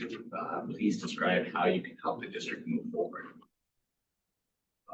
We need to set some standards and then bring money in, because I don't know what it's at right now, but when I left, it only brought in just under 300,000 a year, and it spends about 500,000 a year. So there has to be sports programs that make a small profit. There has to be Christmas bazaars that make a small profit. I mean, the town doesn't have to pay for it solely, but they have to contribute to the functions that happen there in some sort. I mean, it's a business. It doesn't have to be a profitable business, but it needs to be ran as a business. And I don't think it has been. I think it's been kind of missed lately. We used to have one of the best sports programs in the district. I mean, the baseball opening down there was 500 kids. I mean, it shut town down, and it hasn't in years. It's kind of been slipping, and we need to get these kids out from away from video games and out in the field getting some bruises and cuts. I mean, Definitely. There's a place for video games too, don't get me wrong, and we used to offer, and we haven't in years, some senior programs, how to operate your cell phone for people. I mean, and how to basic, computer programs and stuff. And there used to be a program that we worked with COCC hand in hand, and it needs to get back to that where everyone in the community can see why the community center is there. And it's kind of fallen away from that, which is a shame, because every age group should be able to use that facility for something. It's an important part of the plan. I love that reference. Question number 4, is there anything else you would want to share with us today? I could ramble on for hours, No. but I know you have lots to interview, so I No, wouldn't. but- be able Yeah, to. he runs a restaurant where everybody comes and goes in there. But how long ago were you on the board then? When did you actually leave? Oh, Approximately. I want to say 9 to 10 years ago. Okay. I had my kids were. So like 2014, maybe that's when you left. Yeah, Okay, because this year's revenue, it looks like it's from taxes is 368,000. okay, so it's went up a little, well, the growth of Lapine, that would make sense in the values of. But when I was on it, I mean, I don't know, it used to cost $8,000 a month to run the facilities. I'm guessing it's probably 10,000. That's just electric, water, sewer, trash. I mean, not even holding an event in there. So I mean, you do that, that's 100, if I'm right on my figures, it's 10 now, with inflation, that's 120 a year out of that 300,000. Half your budget's spent on. 368. So that's Okay, sorry, okay, yeah, so I have the wrong figure in my head, but you have to have some paid administration. I know people in past have tried running off volunteers, but when I was there, there was a sports director. He got paid a very small, minimal thing. Bo DeForest was his name, but he ran those sports programs. He was there to make sure that Little League did their opening ceremony and that the fields were ready to go. And he worked also, I think, at the high school at that time. But one person can't do it all, but yet there can't be 50 paid. It's a catch and balance. There has to be a couple paid people because volunteers can't do it all. It would be lovely if they could, but then they're not held accountable. It's like, well, I volunteered for it. There has to be some small paid positions there. There needs to be a director or a facilitator. I don't know, maybe the director is a bad word for it because then it gets into a higher pay bracket when there just needs to be a facilitator. If the board's got policies there, there needs to be someone to be the middleman. It doesn't necessarily need to be a director. I don't know how we got to the point we're at now, and there's supposed to be a director and there's supposed to be a board. There was some lack of communication between the two, I think, which happens. I mean, I make mistakes every day. I just don't, I don't know. It was running so smooth at one point, the park district did, to where you guys weren't involved and you didn't even, it wasn't a headache on your guys' place, and it needs to get back to that point where it's self-sufficient and I don't know. Well, it is interesting you came up with the 10,000 because that's the number that someone else this morning has used as far as monthly expenses being, you need at least 10,000 to pay those bills. See, I figured it was 8 when I left, and that's what we had on the figure, but my electric bills went up, and back then we got trash donated by a wonderful lady who's since passed it on Wilderness Garbage, so she did trash services. Well, trash services are expensive. She donated them all, so I mean, I was trying to add in my head what it cost that went up. All those beautiful fields those kids play on, well, we got to pay for water to water them, and I don't know what they're doing for maintenance now. I heard at one point they were bartering with one of the groups to mow, but that was a giant expense, just mowing and fertilizing all that. The facilities don't keep, and then we still owe on the building as far as I know. There's no way that's been paid off. And that's 40 to 50 a year, I think, just for the building. I could be wrong with those figures. No, I think that's an appropriate. Yeah, so there's a lot. So there is the 360, is that what you're saying? 368. Don't forget the 368, so we'll 8. call it 370, yeah, that's close. 370, there, but that sounds good and all in math, but when you start taking those big chunks out, yeah. And there's some credit cards that I'm probably sure right now are maxed out, I mean, which usually are this time of year before taxes came in. That was nothing that the last board did wrong, but those were usually maxed and paid off, but I'm sure there's some decent debts coming in with that. Everyone thinks, oh, there's this giant paycheck, but it's a single long paycheck with 3 kids coming in. It's not good. It's a bad scenario. The programs have to be self-sufficient. They can't rely on the district. They don't have to make the district money, but they have to pay for themselves, fortunately. Well, there's a huge upside to come in too. It's just the development in the city of Lapine will put a house on every, all those blocks that are going to be developed, and then that's $50-$60 every one of them. So it'll start to add up. It'll accelerate the tax base here pretty soon. You have programs that are known, well known. I mean, I don't remember the programs being well known. It's like, oh, your kid doesn't play baseball? What's wrong with them? I mean, it was the thing down there. And everyone from the state of Oregon came to play in Lapine. I mean, Some of the tournaments, yeah. yeah, it was giant, which is, I mean, it's giant for that small town. How do you balance okay, we're having growth, our assessed property tax base is going up, but there's a lot more people now that need services. But when I left the board, they were supposed to be looking at, and I don't think they did, and they were supposed to be looking at new house development going up because when someone moves to the area, they're burdening the district that is at maximum capacity. And I think not necessarily this intern board, but the board in the future needs to look at how to properly evaluate new house development, because there was a way to go up with that. It wasn't that hard to do because you guys find out there's better 300 to 500 homes the next year. Those are gonna burden the district. They're gonna burden everything. I mean, the city of LaPine hasn't put a water and sewer. You have to pay a CC charge to hook up into that system because they knew it was gonna burden their system. I think the park district needs to look at what is that actual burden upon the parks. I mean, there's growth happening, great growth down there, great growth here, but a lot of this is the three. So I keep having the three, even though it's way more than 300,000, but that was great money when the park district was found. We were getting high end paper clips. I mean, when we first started the park district, I mean, it was a good amount of money, but with inflation, none of that's went up. That's not good money anymore. It's the basics. It's to keep the lights on. And it needs to be ran like a business. I mean, not take advantage, but it needs to be a business. It has to be profitable so that we're not here again in 2 years doing we can't go backwards. We got to go forward. Go forward on this. Thank you for stepping back up. Are we 11? That was just a lot right there. Oh, yeah, no, thank you, Oh. since you served before and, Yeah, I'm hoping some other people from successful boards come and try to help you guys reignite this fire. It's very doable, but I hope some good people apply. And even if you guys don't pick me, I still would I'm gonna go to meetings and see what I can do from the back to help because we gotta get it back to what it was and then build from that, because it had room for growth before, but we need to get it back to that point. definitely. I thank you guys all for your time and for doing this, because I know this is a lot, especially right now during an election year where everything's already hot turmoil and everyone's on edge on what to go for. It's a bad time for this. I'm like, wow, bad time for the park to disintegrate. They already have everything. I know it's your job, but we appreciate you guys holding these and getting us back, getting us a crew to get this back started. Thank you guys so much for your time. Thank you for sharing that. Thank you, Joel. You seem like a very happy man for having caught COVID.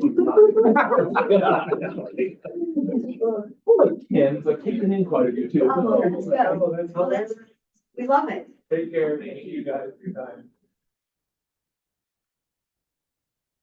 Okay, we have one more before a break. Oh, it looks like the, And Brandon is online. online, so it's up to you if you want to start early and take a longer break. We can be at 10:30, but whatever you prefer. Okay, no, we can do it now. Okay. You guys ready?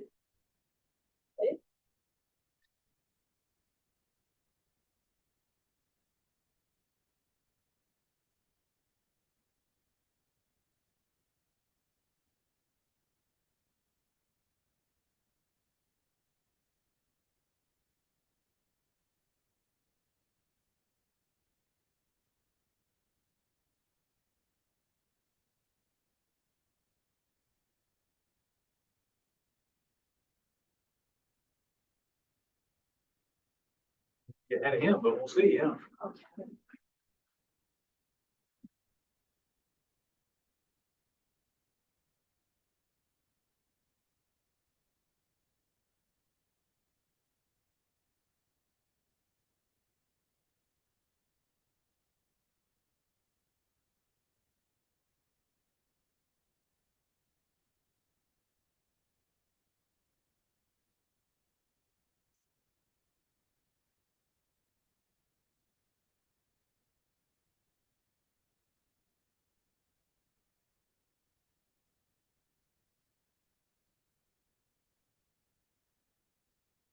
Oh, we're like 9 minutes early then for him. And no rush. Yeah, Maybe getting organized. he might be on the schedule. He is. Okay, so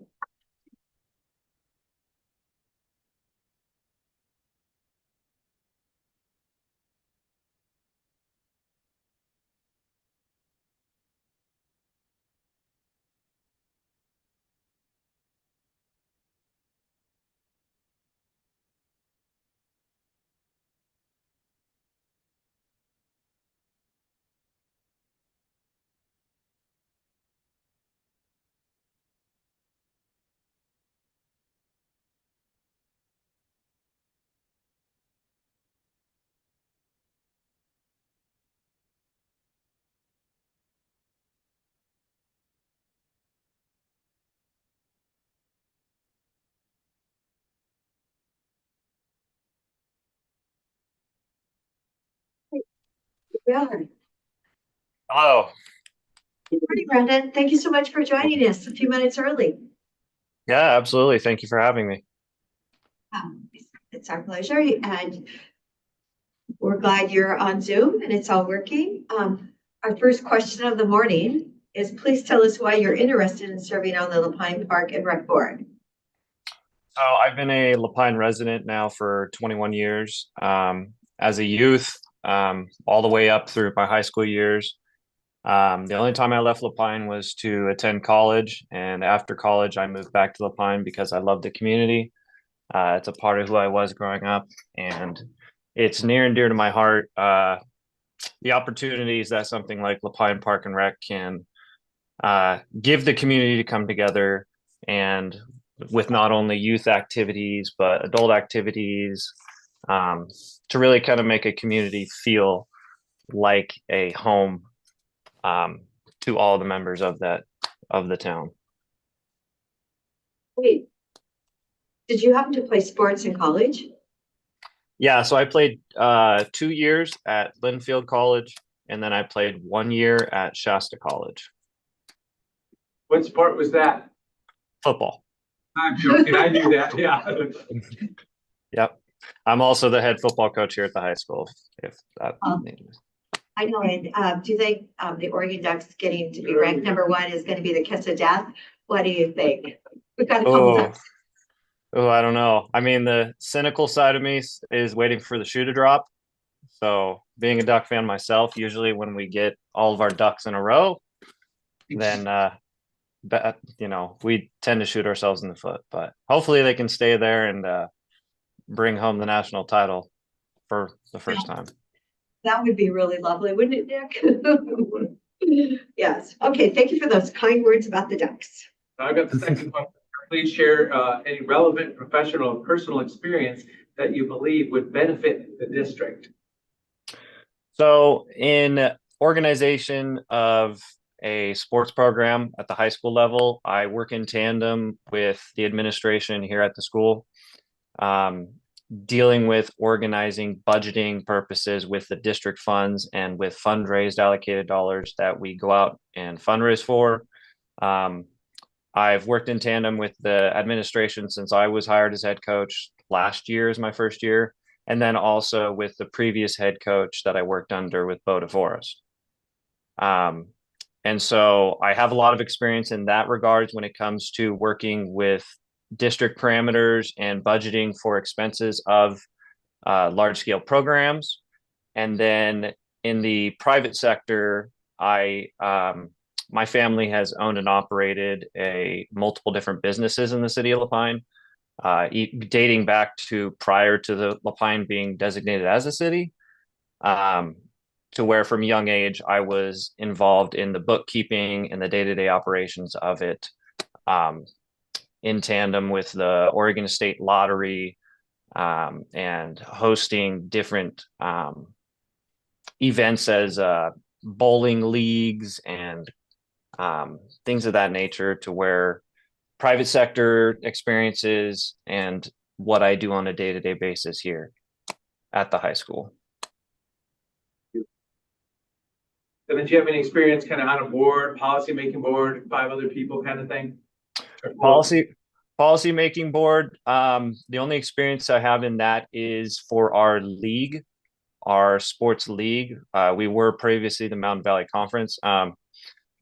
Us as coaches get together and put together league policies, which is a board panel of all of us head coaches. Currently, I am getting on the ad hoc committee as well, which is a OSAA larger board.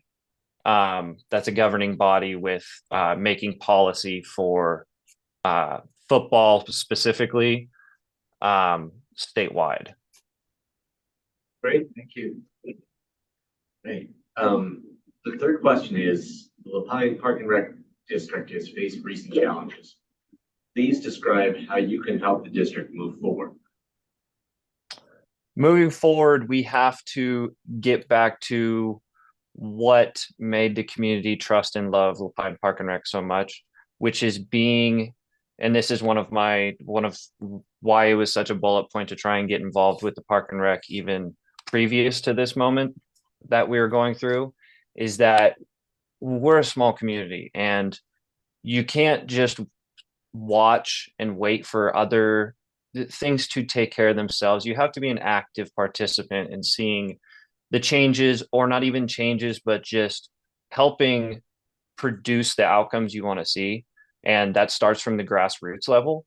So what I would say is first off, what needs to happen is when a board gets selected, is that they need to get back to green lighting community events that are staple in this community, such as trunk or treat, and getting the ball rolling on those things, getting them back and operating, and then continuing to look and expand in ways that the Park and Rec District can facilitate the things that the community members enjoy and utilize the Park and Rec for, but do it in a more streamlined or fiscally smarter sense. I know anecdotally, there's a lot of things with youth sports that I've had in conversations with prior youth, Park and Rec youth members, where they can find ways to facilitate these activities and things if they explore different avenues of how to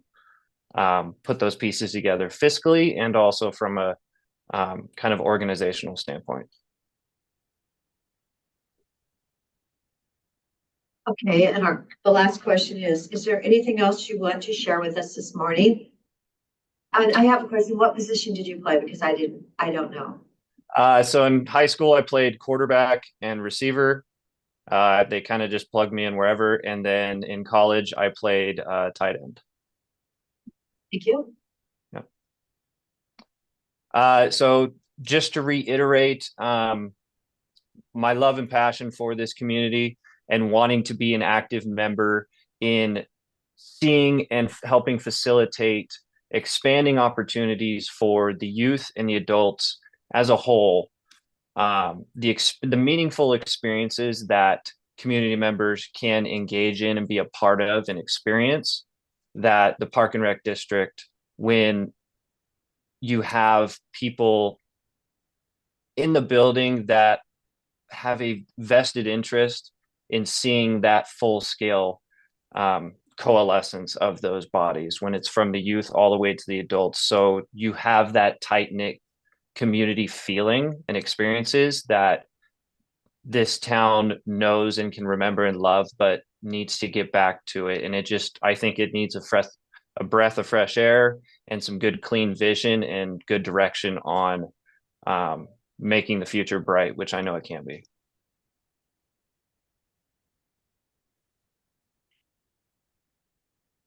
Thanks for joining us, Brandon. Great to see you, and thanks for what you're doing at the schools. Yes, absolutely. Thank you guys for your time, and have a great day. Oh, Brandon, I do have a question. They were running Yes. a story on the news. I think it might have been this morning, or maybe it was last night when I was watching, but they were saying that the number of young men going out for football has gone down. And I'm wondering, are you seeing that in La Pine too? Because you need the feeder program. And I know they were talking about wearing these helmets that the kids had to wear in practices all the time. Yeah. Do you have those helmets for La Pine? Those, I think they're like really black, and they said they were pretty hot, but they made the kids a lot safer. So what you're referring to is the Guardian caps. They look like a rugby style padded sleeve that goes over the helmet. That was actually one of my fundraising items to procure for the high school program here. They are a little bit spendy, so the best way to try and procure that is to go out and outside source that funds and fundraising capacities. It's something that I think we had great success in fundraising for them, and this next fall is when I will be ordering them for the program, because the community can get behind player safety, which is of paramount importance when you play anything or any activity. And so there is a declining participation rate in football. La Pine, there is, and also nationwide. And it's due to that whole concern over player safety. I think there can be modifications that can be made in, per se, a smaller town of ours, and even across the board, Whereas that when you go to these more metropolis, these higher dense population areas where a lot of the best football players are coming from, they don't ask their kids to play tackle football until they're in seventh or eighth grade. Um, Kind of treating it as like a or a pitch count in a sense, where you don't want to expose them to that many type of um, possibilities to have a blow to the head that starts that clock of like how many hits to the head have you taken over the course of your career. I think that's a primary goal of structuring how we look at training for football. Can one comfort the parents, okay, to where they're not just exposing their little kid to, running full bore and hitting each other. And also, too, it can give coaches at the lower level a better chance to instill the fundamentals of good, proper technique and good body placement when you do make contact with an individual, so you can get your head out of the hit and be an all-around better athlete on a sports field as well. Thank you so much for sharing your wisdom regarding that. Yeah, Absolutely. Question. So,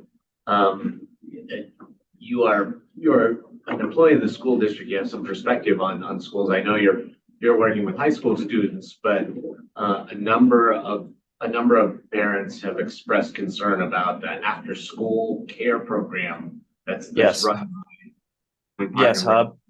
Do you have any thoughts on that? You're talking about the Hub program? Yes.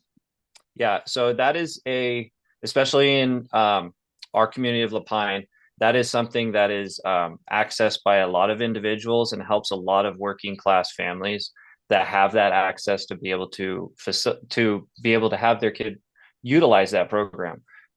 What my insight would be to that is we need to find a way to get it up and running, and also expand how we look at that, because there are other avenues to also take that after school program where you can expand it in multiple different ways, where you can cater it towards academic stuff. You can cater it towards physical activity stuff, depending on in age appropriate stuff, to where you can get kids active and moving around. I mean, I'm a father of a 5-year-old. The more that kid runs around, the easier bedtime is. The more energy he gets out, the easier my life is at bedtime. So I think there are ways to expand on Hub and explore different maybe subcontracted type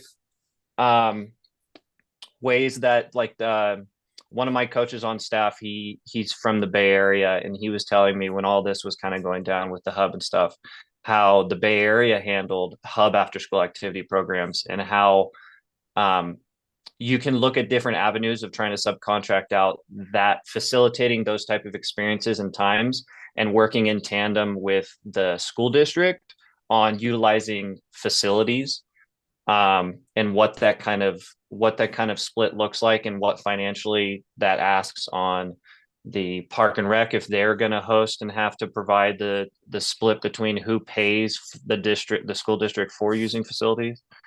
So I think there's some ways to expand off of what already existed, and also maybe clean up how it is thought about, as far as because we have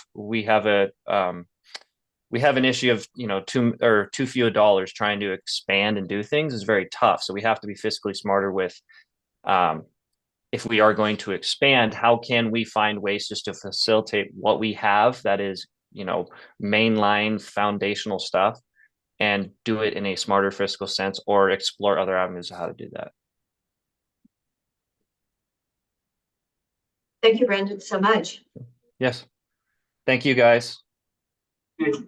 Have a great day. Okay, so now our next one is not until 10:30. 10:30. All right. So we can be a couple minutes before 10:30, yes. Okay, I'll tell him we'll actually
Sit over here. Okay.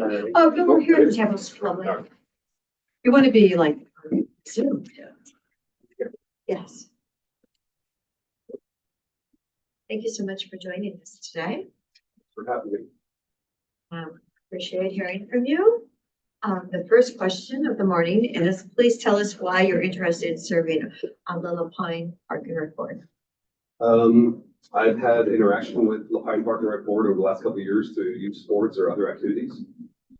In the last year, I attended many of their meetings to find that they were not adhering to public meeting laws, not treating members of the community with respect, not being transparent.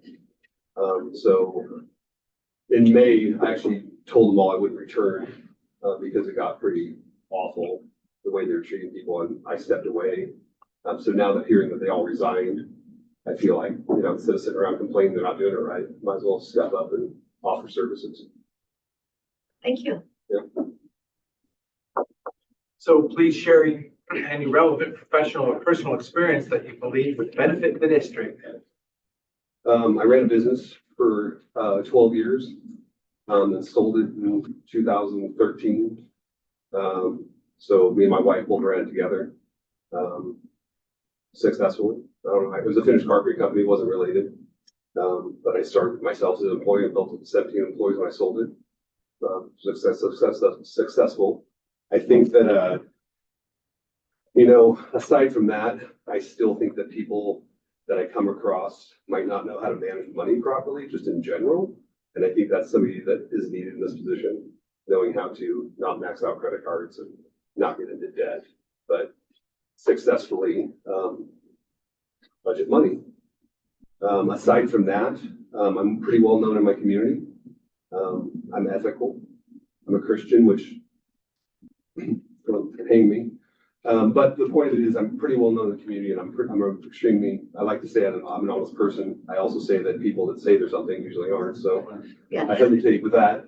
But you're in an interview, you gotta say something, right? Right, well, but the truth is why, my background and my connections in the community are what would put me in a good place to be on the board. I plan on what I would intend to do is make the board transparent and then merge building the bridges back that have been broken in the community between the activity center and sports academy and just different entities. I think they all need to be bridged, or they all do the same thing. They just don't seem to work together very well. Thank you so much. Yep. You've been sort of getting at some of this already, but question 3 is, the Lapine Park and Rec District has faced recent challenges. Please describe how you can help the district move forward. Yeah, again, transparency, I think, is key.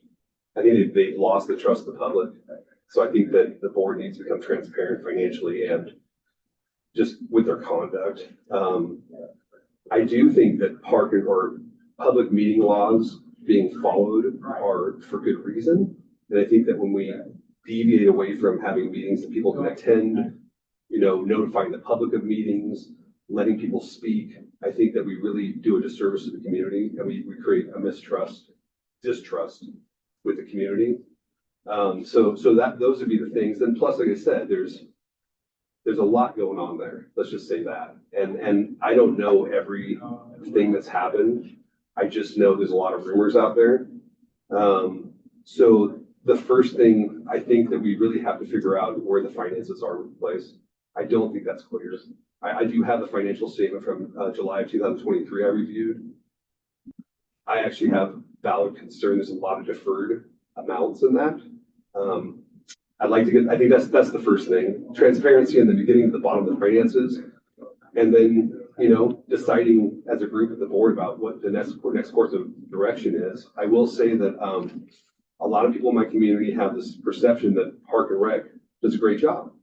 And my past experience was the same. Crab feeds and everything else, they did a good job.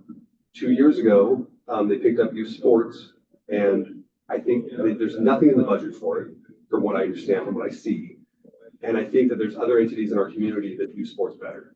And so supporting those other entities is a better idea without seeing the financials completely, but running this stuff is just out there. Terry Myers spoke at last Monday's meeting and announced that there's 1.4 paid positions in the budget. I validated there's 14 paid positions in Park and Rec. So how is that possible? I don't know until I actually see the financial statement. And one of the guys out here said that they just did an audit. I'm unfamiliar with that. So, but if that helps. I don't actually, to be completely honest with you, Phil, I don't know where to go until I see the finances right now. I don't know what direction we can go because I don't have any of the real genuine current documentation. So for me, it's going to be a matter of sitting down with that and figuring that out. Yep.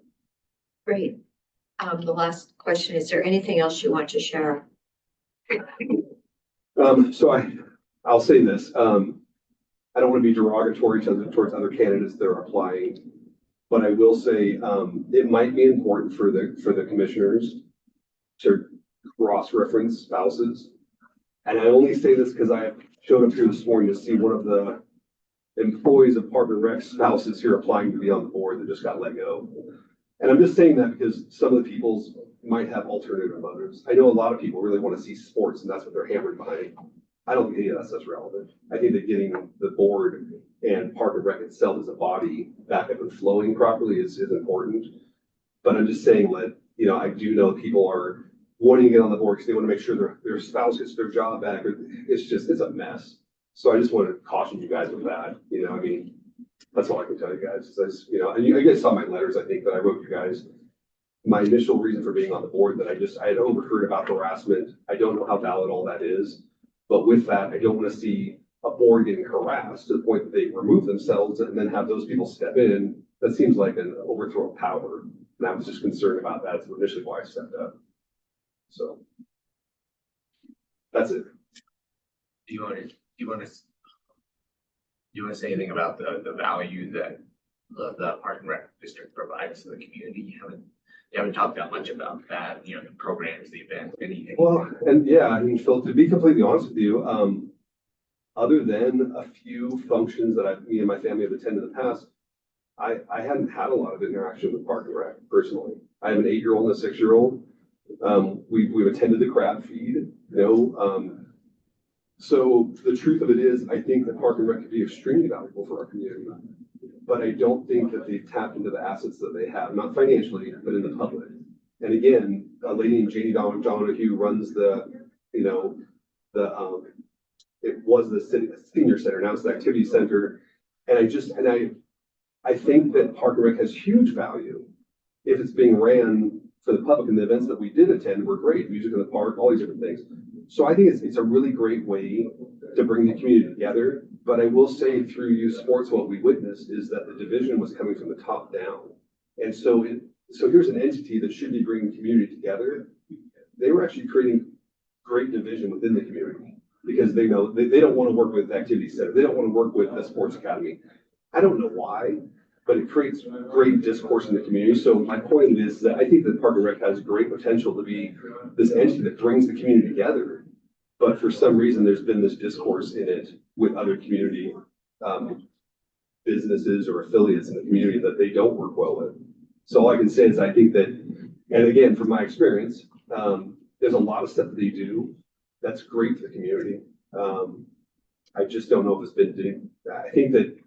I guess what I can say is this: I think that the things that they're doing good would be great to focus on, and the things that weren't being so good, like youth sports, might not be their cup of tea. You know. So back to the beginning, were you involved in youth sports programming or what? I was, yeah. So I actually, just to be clear, I did T-ball with the Wrights family, if you guys recall. I mean, I know you live in La Pine, Tony. So the Wrights ran T-ball. That wasn't a very pleasant experience that year. And then Park and Rec last year picked up T-ball, and we did baseball last year. Ironically, just to explain, my interaction was one where my 7-year-old got hurt playing baseball last year because the people that were running it through Park and Rec had 12-year-olds come out and practice with our 7-year-olds, and a 12-year-old ran my kid over. So I went to Park and Rec board meeting to address it and got pushed out. And so I ended up attending 8 months of meetings and eventually got to a place where I said, I'm not going to come back, and didn't come back. So I've had firsthand experience with them. And then I just got done coaching soccer to the Sports Academy of Pine, and I can say personally that they are doing it correctly. And I know that on October 1st, the board that just stepped down had done a meeting and voted to give it all to them. And that's one of the things that I would like to be having too, is that vote come to fruition, because what I understand when the board stepped down, they didn't follow through with that. And I think that either the new board needs to revote on what happens to youth sports or follow what the old board did. So. Well, I think for the sports, my experience is it's all about kind of the insurance and access to the field. So it's, it's getting way blown out of proportion. Either the field's available or it isn't. Either the program's under the park district for the purpose of insurance and coordination or not. So it'll be interesting to see where we go. Right, and what happened, Tony, and you might be aware, is that Park and Rec in the last year hired employees on to run it, which has just destroyed their budget. There's no money in it, in my opinion, for Park and Rec to do that. So I think it was, delusions of grandeur. They thought they were gonna, grow so fast, and I think it's a stepping stone for our community. It's a small community that's growing. So we need to actually get this all rectified and Park and Rec up and running successfully as we grow. I think now's good. Oh, yeah. So.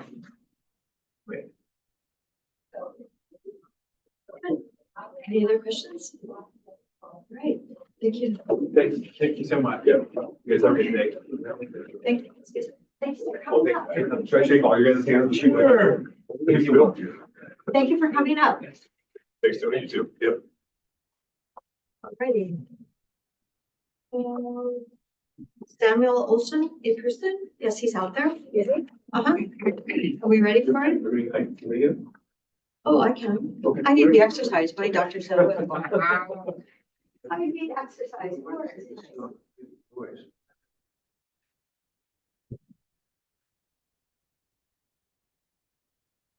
10-minute interview.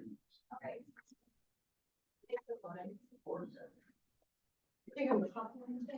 No, I'm ready. Oh, do you want us to get right over here? I'm Sam. Bill Chang. Nice to meet you. Sam. I'm Nick, I'm the administrator. There's a decision maker. He's our timekeeper today. Yeah, Brenda.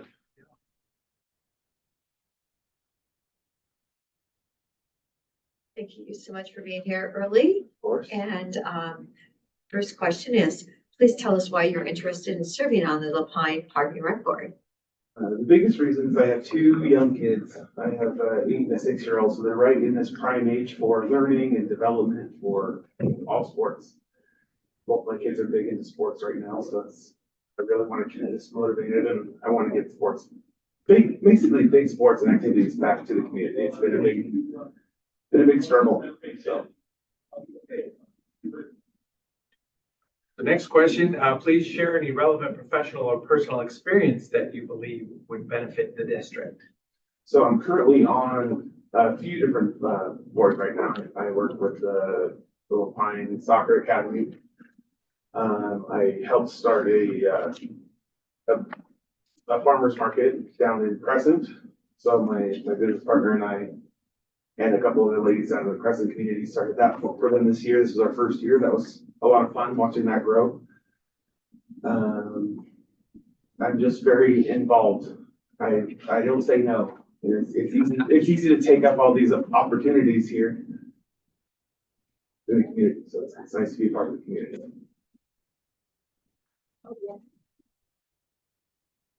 Any experience with a 5-person policy board like this? That's what we started with we started down in Crescent with the farmers market. We started with the board. Okay, so it's kind of an organization. Yeah, it's an organization. We started with the nonprofit. We're going through the IRS and the State Department to get all that stuff really nailed down and get all the policies written for the farmers market to actually flourish and grow. It's not just a fruit stand. It's a whole kit and caboodle.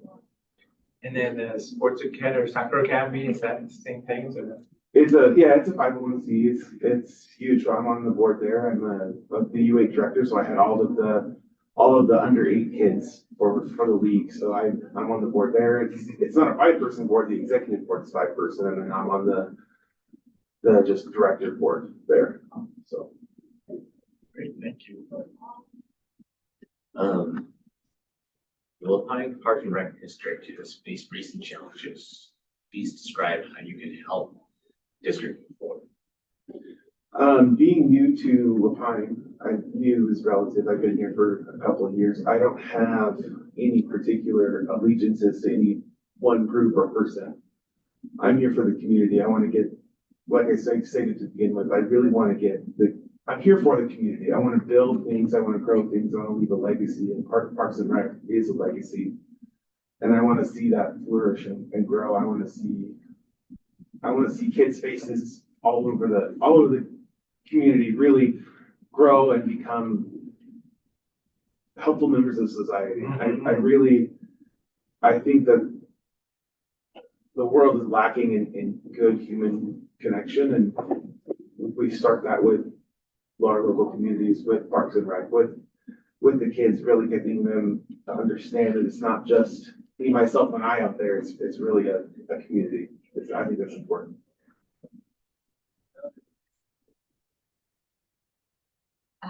Do both your boys play soccer? Yes. Okay, they're boys, right? Yes, ma'am. Yeah, okay. Yeah. All right, so that's great. Yes. My youngest just took the championship this year. Oh, So I was the coach this year, and it was crazy. It was quite the game because we worked on skills all season. It was just really nice to see all the boys' hard work and girls' hard work pay off. So. okay, great. So the fourth question is there anything else you want to share with us today? I just really look forward to the opportunity to be the change that I wanted to see from Parks and Rec. So I'm really excited to be involved.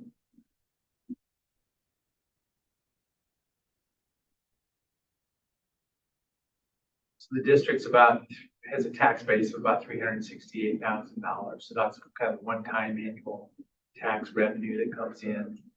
There's other rental opportunities, probably the, budget's $500,000 or more. Excuse me. Jeez. Please. I was halfway there. Yeah, I mean, so any thoughts about running it, with the revenue available and the different programs? I mean, it's all about checks and balances. You have to figure out what you have to pay, and then figure out what you have left, and then use that appropriately, making sure that really it doesn't really matter how much money you have, as long as you pay the bills that you have to pay, and then you get to fundraise and figure out the rest. I know a lot of our community is ran on, communities are ran on money, so having to figure that out, really becoming a part of the community is where I think the last Parks and Rec really started to slip, is that they were less about the community and less getting the community involved. And I'm really excited about getting the community involved. And it's not just the $500,000 or whatever it is. It's really finding the community to help support is what I'm looking for. Great. Any more questions? Okay, thank you. Thank you, Sam. Thank you for your time so much. Thanks for coming out. Safe drive back home. Thank you. The farmer's market sounded good. Yeah. It was so much fun. It really was. I wasn't, because it overlapped with soccer quite a bit, I didn't get there as much. But because, I was there in the beginning and I cut the post track of it. It was a lot of fun. It's great. Thank you. Thank you, Sam. Candidate is online. I don't know if they're online yet, but it's scheduled to be. Oh, there he is. He just came online. Let me ask him if he's ready. Sure, why not? 10 minutes early, but we're rolling.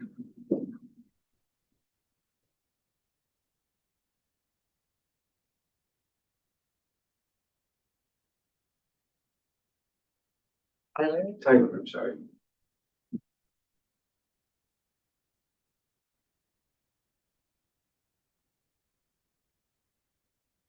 Texted, and it's a really bad headache. Oh, so nobody said those words. It's rolling out now, but one of the sentences said something about a really bad headache. I know nobody said that. It just Yeah. Now you did say it, so now we're seeing it again and again. now it's under 3 times. Oh,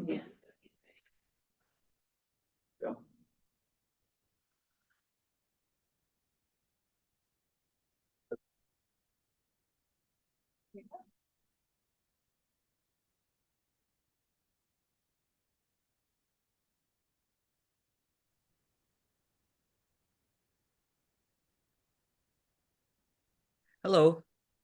Good morning. How are you doing, Brent? I am doing great. I did notice I was a few minutes early. I was trying to make sure I was in the right spot. So I appreciate you seeing me earlier. I know that it's kind of the morning's been going that way. So thank you for regarding the line, Parks and Rec. Let me get out of the light so you can see my face. There we go. Okay. Background is always critical, but thank Yeah. you. Absolutely. This question for the morning is, please tell us why you're interested in serving on the Lapine Park and Rec Board. Well, so there's a couple reasons for this. The first one is I'm actually very, very new to Lapine.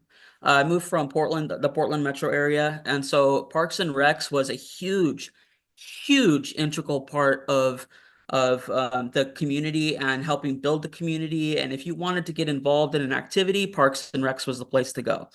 I moved out here, and literally a week after that, the board resigned. So that tells you how new I am to this city. I spent 13 years in the Portland area. I am an ordained pastor. We do missional work all over the world, Pakistan, India, Nicaragua, everywhere. I did some teaching when it comes to like music, piano, drums, when it comes to youth.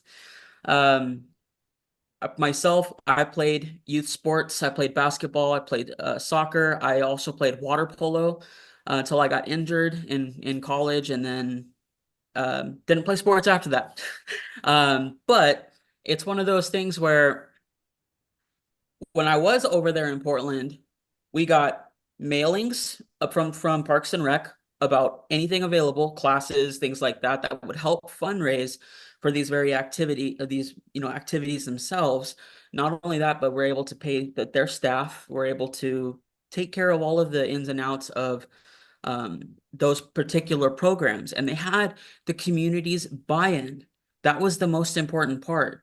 And one of the things that I've really been able to accomplish in my own life, I was a program director for a year at my wife's company, and that's why I left my wife's company. So it was on contract, the middle of the pandemic. ODDS had very strict requirements, no more than 6 people to a group. And I was a group activities coordinator or a group activities director, I should say. And so I was working with folks who I consider having life obstacles, because we all do, but the state says that they are developmentally disabled or intellectually developmentally disabled. But those life obstacles would prevent them from communicating with people. They would prevent them from being able to make friends, all of that. So when the program was threatened to be shut down in the early parts of COVID 2021, what ended up happening was she knew of my history of building teams. And so she knew that, previously I had spent almost 3 years building teams at Taco Bell, trying to get teenagers to do their job. It's very difficult. And so you do these team building activities, and you build people up, you build the community up, you build this program up. And I started with 0 clients, got to 67 clients before I handed over the reins to the next director, with the standard operating procedures, with the financial trackers, with all of that was not built when I took it over. So I started from bare bones and built it up from there. It was a collaborative effort between myself, the executive director, the CFO, go down the list. Then there are the opportunities that I've had to be a part of boards when it comes to ministry, including our international ministry, where thousands and thousands of people are affected. We're talking people fed, people freed out of slavery, actual slavery, the brick mines, all of that. It's the stuff that you don't hear about in the news. You hear about the terroristic threats, you hear about all that stuff, but you don't hear about that good work that's happening out there. And it's not about the recognition. It's about the service to the community. And that is the same reason that I wanted to apply for this little spot in a big picture. And so that's my heart. That's where I'm at. When I got to this community, it broke my heart hearing that they laid everybody off, hearing that the board resigned, and that the future of youth sports was at risk. I grew up in an area where this would have never been an issue.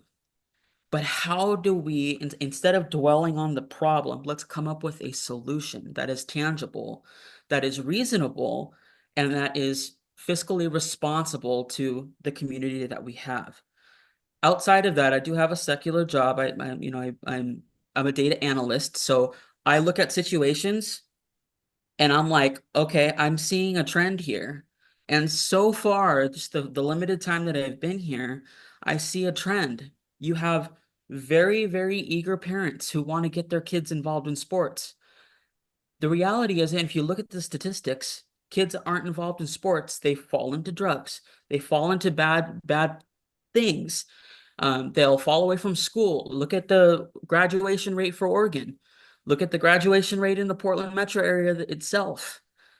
It's rough. And a lot of the times it ends up becoming something that they didn't have enough structure. They didn't have enough opportunities. And this is a small community. We've all got to stick together. So that's ultimately why I applied. Thank you so much. Okay, Yeah. thank you. So please share any relevant professional personal experience that you believe would benefit the district, and the kind of board experience is my thought there. Yeah, absolutely. So I did mention that I've been on 2 different boards, and I've actually been serving on those boards for about 4 years now, going on 5 this next January. And I'm the secretary on both of the boards. They're both ministry related boards, so we do a lot of things like create these goals, how do we get there financially? How do we what are the baby steps? What are the requirements that we need to meet? Are there local requirements? Are there federal requirements? Are there international laws that we need to look out for? Are there things like that? We actually are overseeing the building of a discipleship center in India right now, which when we go out there, we're actually going to be able to do some wound care clinics. We're going to be able to feed people. We're going to be able to help people. And these people are people who don't have money. They're people who, people who don't have money, people who don't have the ability to go and just get a job. It's a very male-dominated culture. We have 2 sewing centers in India that we oversee, and the board oversees it. So it's a really awesome thing to be able to get involved in. There's the collaborative effort that I've had as a program director, building up a program from scratch, working with folks who have those life obstacles that I was mentioning in the past before, as well as being in a pastoral role where I've had to work out conflicts with people. There have been people who have come to me and they're blah, blah, blah, blah, blah, blah, blah, blah. I'm just like, all right, well, let's sit down. Let's hear each other. Let's hear each other and let's come up with a solution. Because the reality is hating each other isn't going to work. So it's more of a collaborative effort on every front to try to make the community a better place. You meet people right where they're at. If there's angry parents, hear them out. They've been shut down so much. Just listen. Just listen. Don't be combative. Just take it in and then take it to the board. And now there's a huge difference between an angry, frustrated parent and someone who is threatening you. There's a huge difference. We are all adults and we all need to act like adults. If we are making threats, then that is something that law enforcement needs to get involved in. Obviously, you say, hey, let's keep it PG. Let's keep it, we got kids in the room. If we're going to be making threats to each other, we want to make sure to handle that in the proper way. At the same time, because it is a small community, those resources are probably going to be very stringent. So it's meeting people in the middle, meeting people where they're at instead of trying to force a square box into a circle peg. It's not going to work. So we just need to work together and try to shave off those rough edges. And again, I'm a new person in town, so I don't have any skin in the game. I'm literally coming in saying, hey, I've seen what a healthy Parks and Rec program can do for the community. It can bridge those gaps. It can create friends. It can, and especially knowing that the high school program is affected by this. That breaks my heart. I mean, I've got, I mentioned I got an injury, so I couldn't continue playing through college, but it sets these kids up to go to college, to go to U of O, to go to OHSU, or not OHSU, to go to OSU, to go out of state, to follow their passion. And I feel like I feel like with the way that things have been going, it's very emotionally charged, and we just need to nip that in the bud and make it to where these kids have an opportunity. And these kids have the ability to see what healthy role models are. That's what we need to strive for in this community. So. Thank you. Yep. The third question is, the Lapine Park and Rec District has faced recent challenges. Please describe how you can help the district move forward. You may have already answered this question, but if you want to specifically speak to it, go ahead. Yeah, absolutely. So here's the thing. People don't change.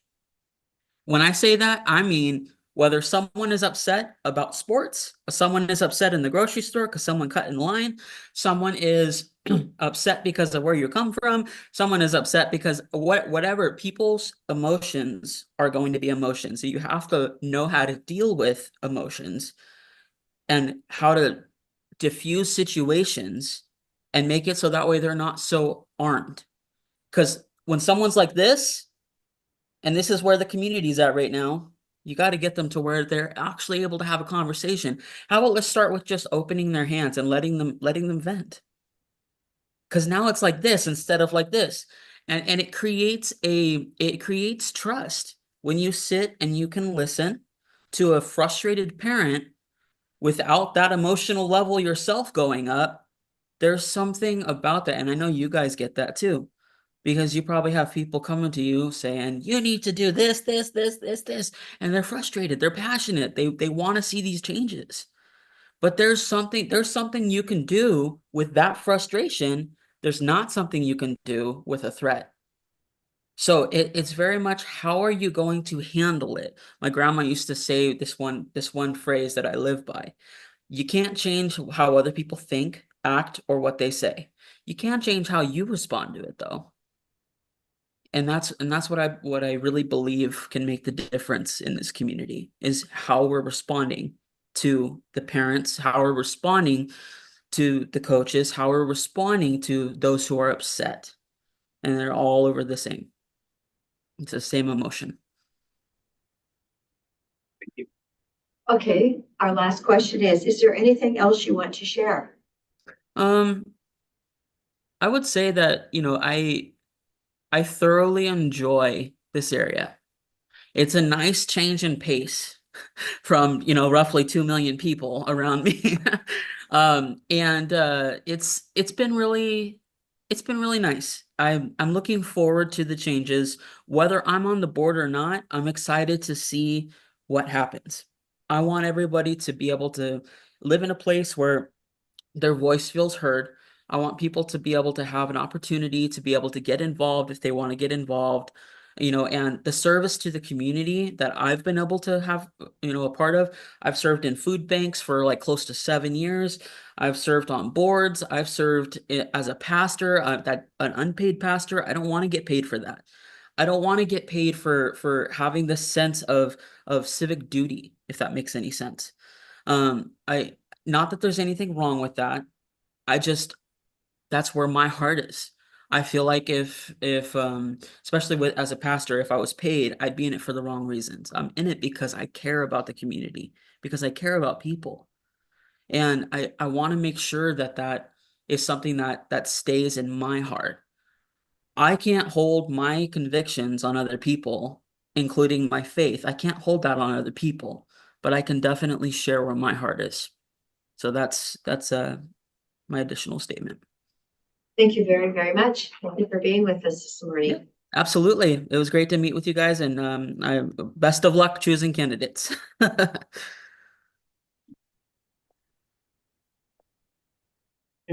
that's a nice song. I had to turn up the volume so it would actually do the. Now you're picking your favorite one. I didn't mean to. That was supposed to just be the radar, but that was Cheers. Does that mean that we're having a blizzard or something coming, or? Annette Hall is next, and she's online. Okay, If we do need to, she's the only one that I have a note to ask for her address. We don't have her address, just so we can confirm district residency. okay, address. I did have a question after that last one. Does someone need to have resided in the district for a? I asked David exactly that question. 6 months or I'm waiting something? for that response. Steve is, Oh, yeah. Steve is verifying all candidates' residency, and then I asked exactly that 1-year residency question, so I'm waiting for that one. So, and Steve couldn't verify Nanette's address? We just need to ask, this is the only one that I think we didn't have an address on the application. Oh. The others, we have addresses on the application. Oh, she has a PO box.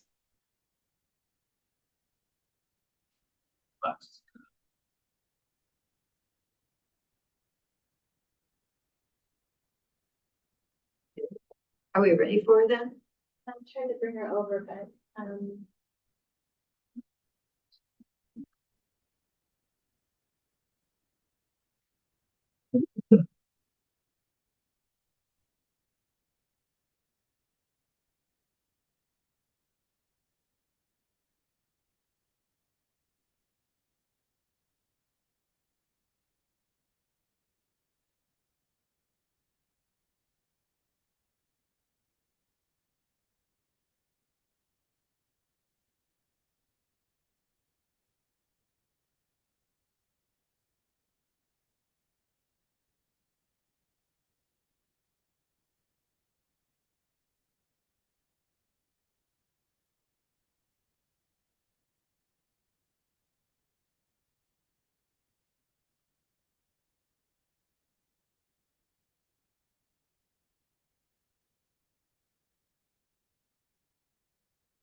Hello.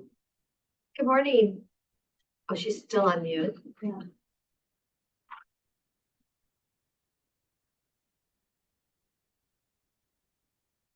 You may unmute. Okay, There you go. Perfect. Thank you. are we there? Good. Good morning. Lee, welcome. Thank you so much for joining us and thank you for your application. I'm Commissioner Adair, and the first question we have for you today is please tell us why you're interested in serving on the Lapine Park and Rec Board. Well, to be honest, after all the rumors and reading the last minutes of their last meeting, I don't know for sure if I really want to be, but I am here to move forward and hopefully I can offer something to the board. I have not been involved too much with Parks and Rec in the 20+ years that I've lived here. But so I think that I can have a fresh perspective on some of the issues that they might be facing. Oh, we did need to ask you for your actual address. I know you have a mailing box, PO box, but I believe. Right. I live out in Newberry Estates, there behind Gordy's truck stop. Do you have an actual address though? We need to verify. It's 52765 Ammon Road. All right. I am in the district, if that's what your question is. So yes, that's it. Definitely, that was it. So I pay it to their tax base. Thank you. Glad to hear that. What's okay, that? so you have lived here 20 years, and you said you read the rumors and you read the materials, and now you've applied. So thank you for the response. Hi, Nanette, Commissioner DeBonne here. Please share any relevant professional or personal experience that you believe would benefit the district. Well, I do have a background in construction management, and that involves a lot of planning. So I figure that my strength would be analyzing problems and what their programming needs are, and figuring out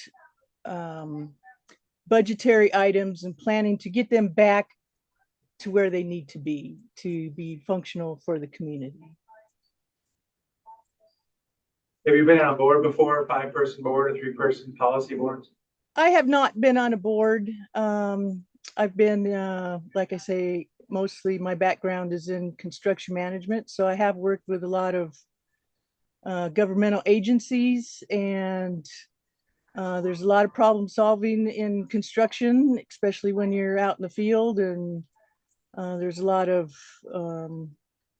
competing opinions on how things should be done, and you just have to take them all in and hope that you can come to a solution and move forward with the best ideas and go from there.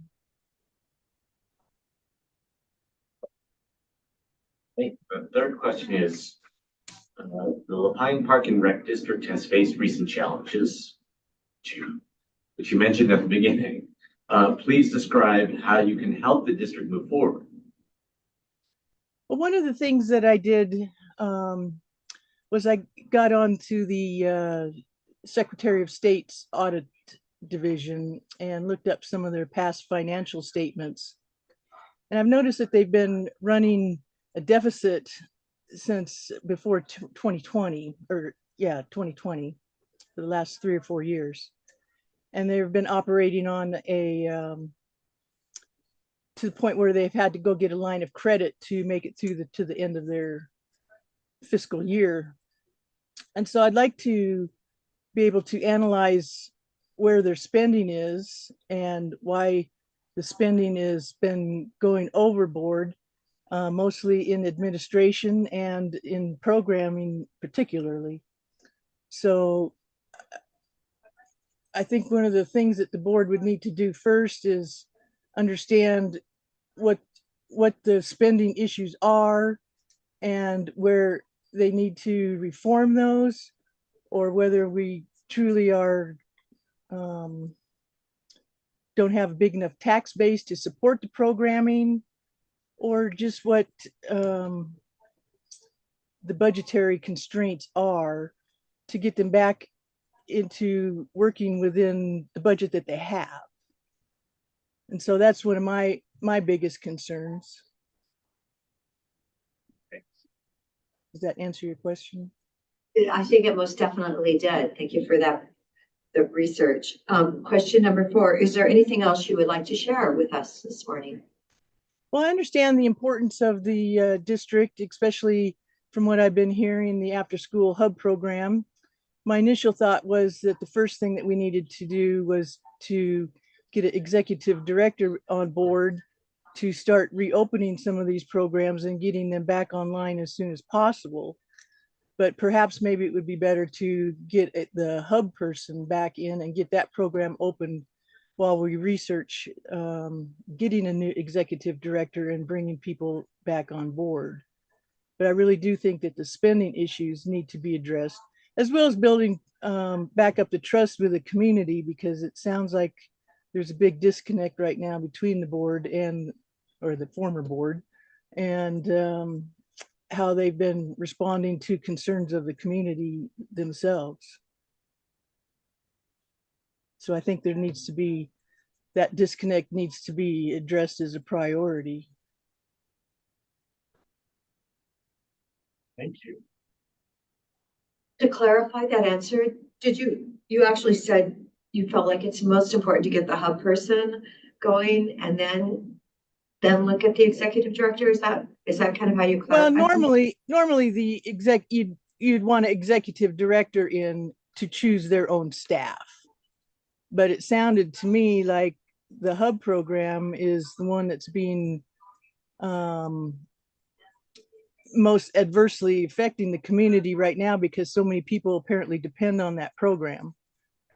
And so maybe that would be an idea, to have them have a person under the supervision of the board open that program while they continue to look for an executive director that would ultimately be put in place either on a temporary basis until the election year and the board is a final board is selected for that period of time coming up, or I don't know if the interim board of directors is going to be tasked with getting an executive director put in place to reinstate personnel and coordinate the volunteers or whatever it takes to do that. But it sounded to me like there's a lot of people who are really depending on that hub program to get their lives back on track, so to speak. Great. Thank you for that. Any other questions? Great. Sounds like we're good. Yeah, thank you so much for joining us today. We Nice appreciate chatting with you. Nice seeing you guys. Thank you so much. Bye-bye.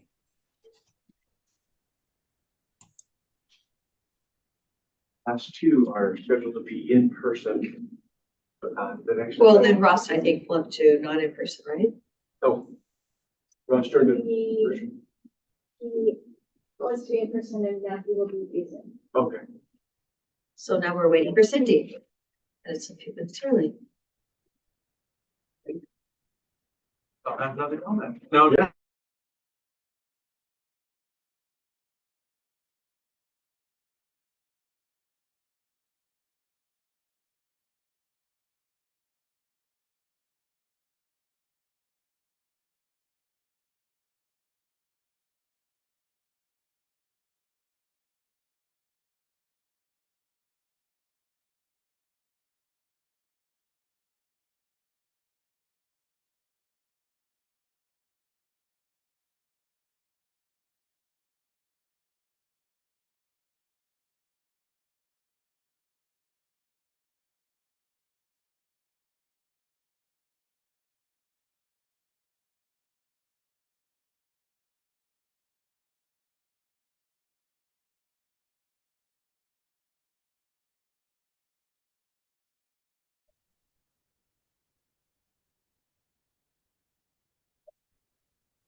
Nick, I'm the administrator, the decision maker. Here we go. Oh, okay. He's the timekeeper this morning. I know, everyone, we all need an administrator to do that. You know. Thank you so much for joining us. Well, we have a couple of questions for you this morning. Please, first of all, tell us why you're interested in serving on the LaPine Park and Rec Board. Okay, it's not too hard. So where I work now, there's a lot of public that comes in and I hear them. And I'm the kind of person where if you're going to complain about something, you probably should try to do something about it too. So I just think being where I'm at, hearing the complaints, you know, I have grandchildren, all my children, my youngest is 18, so they don't count too much for them in sports anymore, but it would just be easy to know what's going on and to be vocal to people who don't know what's going on, be able to help them understand, you know, different situations. So that was really my main, and I miss doing things with the public. I'm hidden away in the corner behind an embroidery machine all day and I don't want to get out.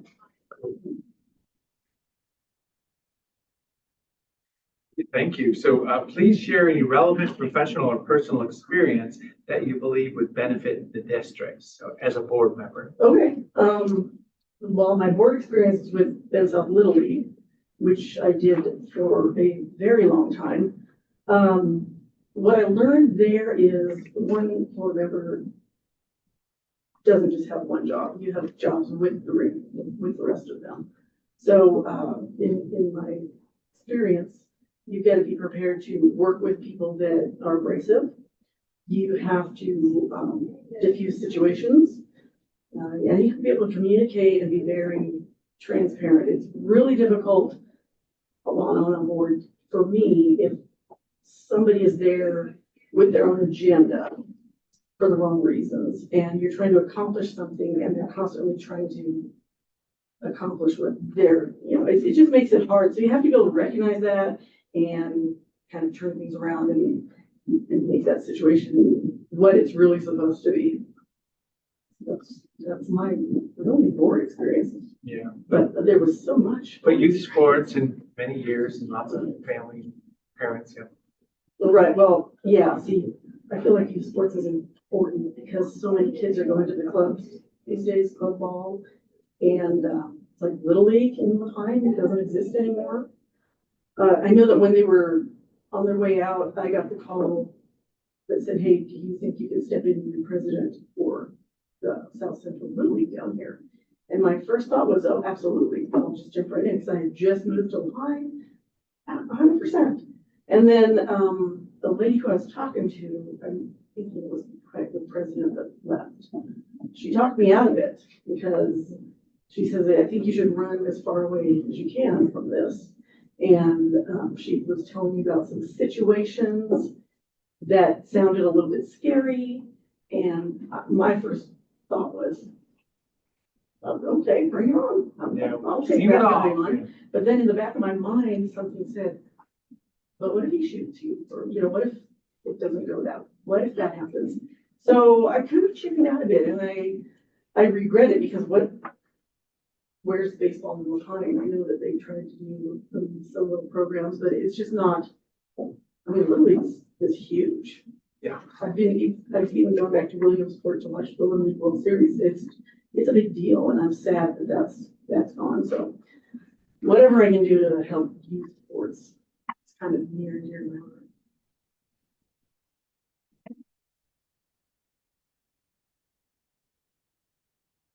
Question is, Pine Park and Rec District faced recent challenges. Please describe how you can help the district move forward. The district, okay, so if I were on the board with Park and Rec,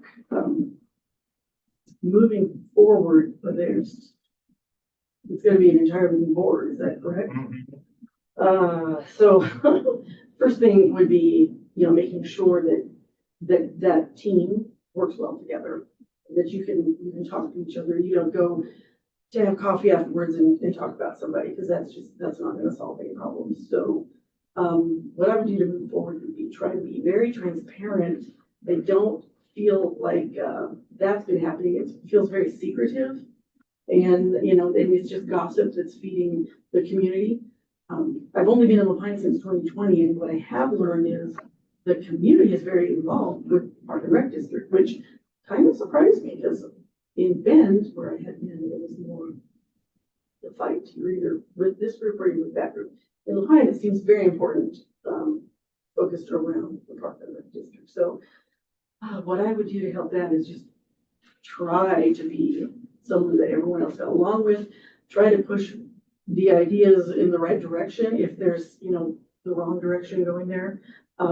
If I think something is going in the wrong direction, but everybody else thinks it's going in the right direction, find out why I'm on that path. Because what's one thing I've learned in age is if everybody else thinks one thing and you think another thing, you might be the problem. So figure out why you're the problem.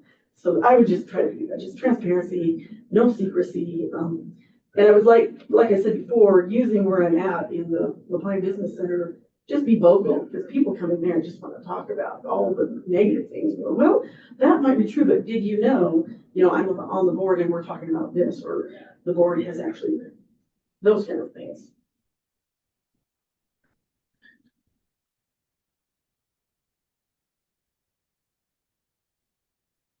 To have a sense of, or you have like a lot of thoughts on how to avoid or resolve conflicts. Can you walk us through an example, like from your own like personal or professional or Little League life, a conflict that was starting to bubble up, and how you de-escalated or you resolved it? Most conflicts have been personal in my world, because I have 5 adult children. That's just the law.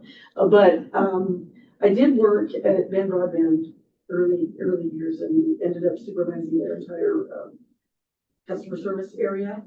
And I often would say to them, I have way too many kids to believe what you're trying to tell me. So I found that in a crisis situation, luckily in my situations, something clicks in my brain and I just fall right into this black and white thing and wipe out the gray. And it's just like, okay, here's what you're telling me, here's what you're telling me. You're both here together. Did that person do that or did that person do that? And you just, you kind of get down to the nitty gritty from that, but I don't know. I think I do very well in the crisis situation because like I said, some part that I don't use very often just kicks in and takes over. But Anybody that's had 5 children. Yes, your skills are, yes, beyond. Yeah, so that's kind of how I ended up owning this Cascadia Print and Design. It was my son's, and his wife wanted to move, and I'm not bitter.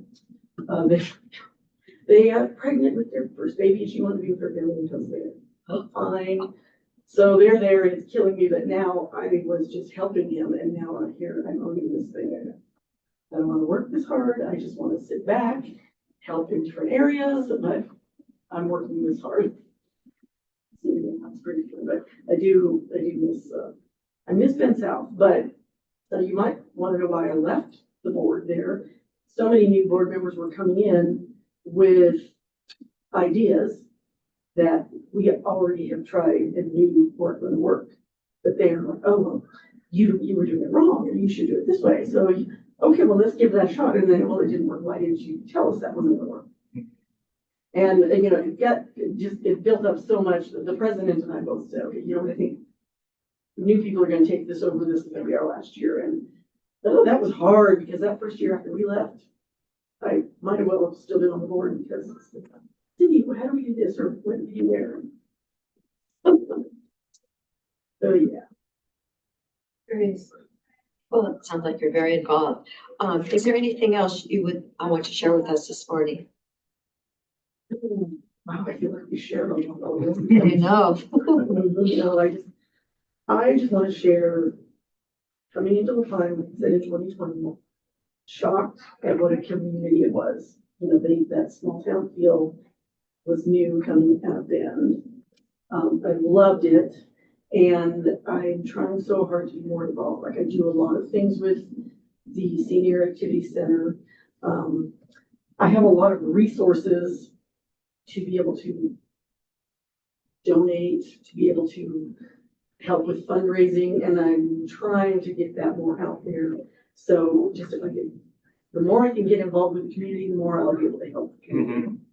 In our latest venture, we just bought a coffee bakery trailer, and so we're trying to get that going. That's going to be one of the other. So yeah, I just want to really get involved more with the community. I think there's a lot more I can do. Like I said, with fundraising, with helping groups that need to just have something to. Yeah, that's where I'm at. Wonderful. Thank you very much. Thank you so much. Good find my, oh, can I have some? Here we go. Number the library, see. Okay. Thank you. About my Christmas stockings. Oh. I'm gonna bring. We do a ton of those. Do you? Because the sister's wife couldn't do that. So you might be my found angel. Back up. What I don't like is people will say, well, you pay what they have how many minimums. And people will say, well, if I just want 5 shirts. Sure. Oh, And oh, I'm like, anyway. oh, well, then you do them. Now, well, they didn't cut her something, but this is kind of, anyway, I got I'll you. send you a picture of I it. got you. Yeah, nice to meet you. You too. Thank you for coming and getting me. Hey, have a great day. You too, and you back there. All right. Good luck with the rest. Thank you, Cindy. I may be sending you down with my stockings. Or send your pictures. I have them and they're my Christmas stocking. I've been trying to get them done all year. So funny. It's like, it's almost Christmas, I'll mute until we get our Mr. Talbot.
Good morning.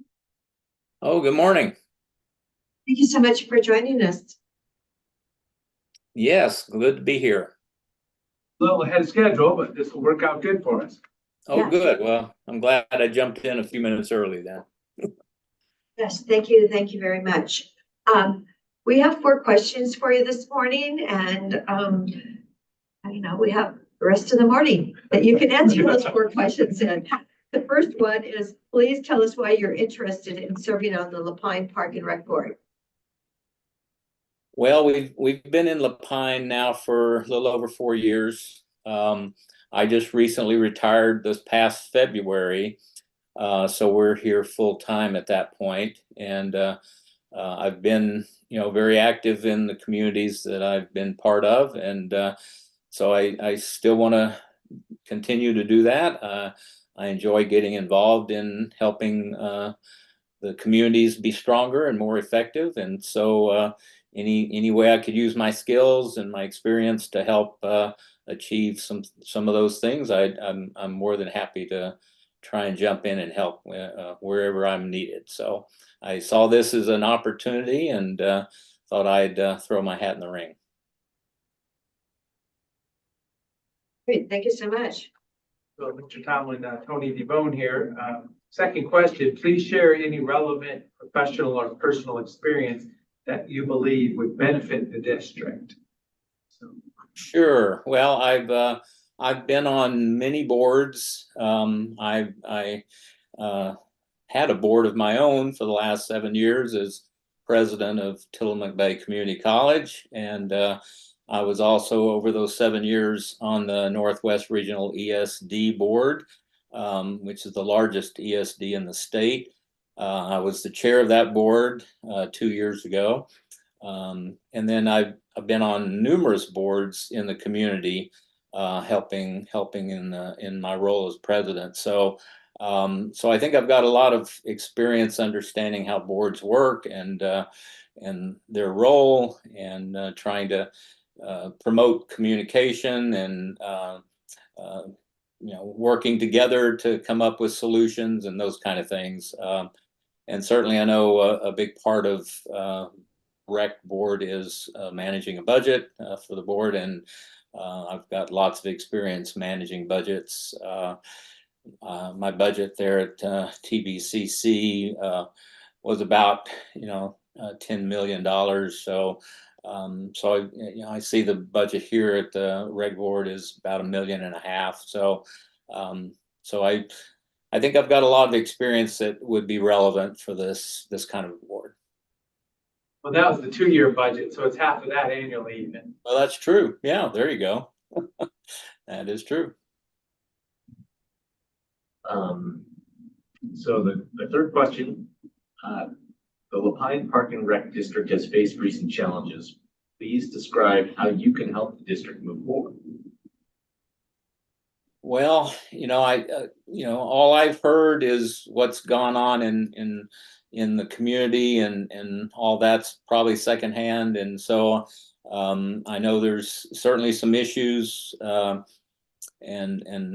the board is going to have to dive in and probably work to get the staff back on board, and that probably is the biggest challenge right off the bat. I'm assuming most of the current staff is willing to come back, but I don't know that. So, but that would be the thing I would assume the board needs to tackle first is getting the director back on board and getting the staff back, so that those activities, which are enormously important to the community of Lapine, can start back up, and they can start to do the things that are all laid out in that plan. A lot of good work is being done, and I think can continue to be done. But the board, I think that's the big role, is to get the staff back and get things back on track. And I see that you have an interview for Van Lapine School Board in a couple of weeks. So congratulations on that. Sure. Best of luck. Is there anything else you want to share with us today? Well, I'm just willing to jump in. we do travel a little bit, my wife and I. So as long as I could jump in on Zoom from time to time, that would be important. But other than that, we are committed to Lapine, and we're excited to be in the community now. And anything I can do to help make it a better place for everybody, I'm certainly willing to jump in and help. So I'm I'm here to help any way I can. Thank you. Well, tell us about your pickleball experience. How's that going in town? Oh boy, I tell you, I'm pretty impressed with that pickleball club, and they have just grown tremendously. It looks like over the last couple of years, and my wife and I are both really enjoying pickleball. It's great exercise, and there's a lot of good people that we've connected with, and we kind of jump in and play with them almost every week. And yeah, it's and the facilities are fabulous out at Finley Park, and also the inside facility there. And we enjoyed that all last winter. And so yeah, it's a great service to have for the community, and they're certainly taking advantage of it. So. The indoor season, huh? I think we're just almost there. Yes. Yeah, it's so funny that we had to time our play, because it got so hot so quickly in the mornings, and now it's all flipped over, and I'm sure we'll be inside pretty quick now. I could ask Ross, so you've explained your experience with significantly larger organizations. How do you, how would you imagine working with a district that's, smaller in scale, smaller in budget than some of the organizations you worked with in the past? Well, I think the same principles certainly apply. It's all about communication and working with people and relationships, and so obviously having fewer of those makes it a little easier in some respects. I think probably one of the challenges in this area is just trying to have the communication remain positive, and have people work together to move the organization forward. And so I would work hard to try and build relationships and make sure people are heard, that we listen to people, but we try to make sure that we're making the right decisions for the district, and can then just move forward in a positive way, and try and keep people on a positive focus.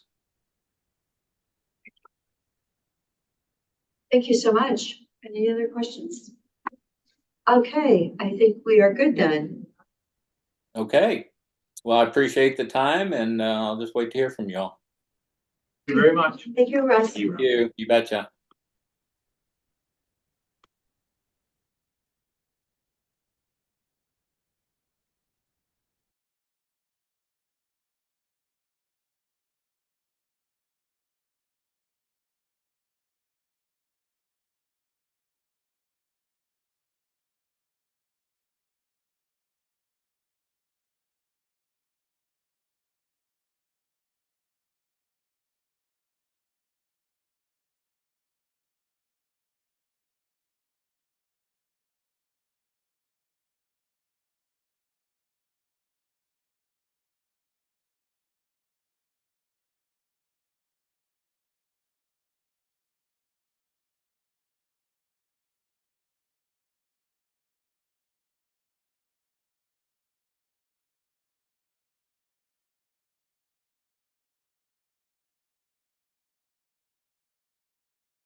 That's impressive, yeah. Be careful. All right. Do more of those.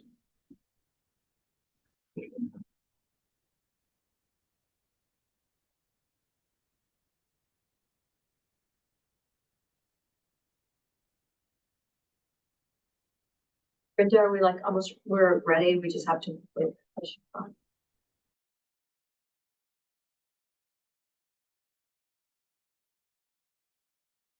Okay, sounded.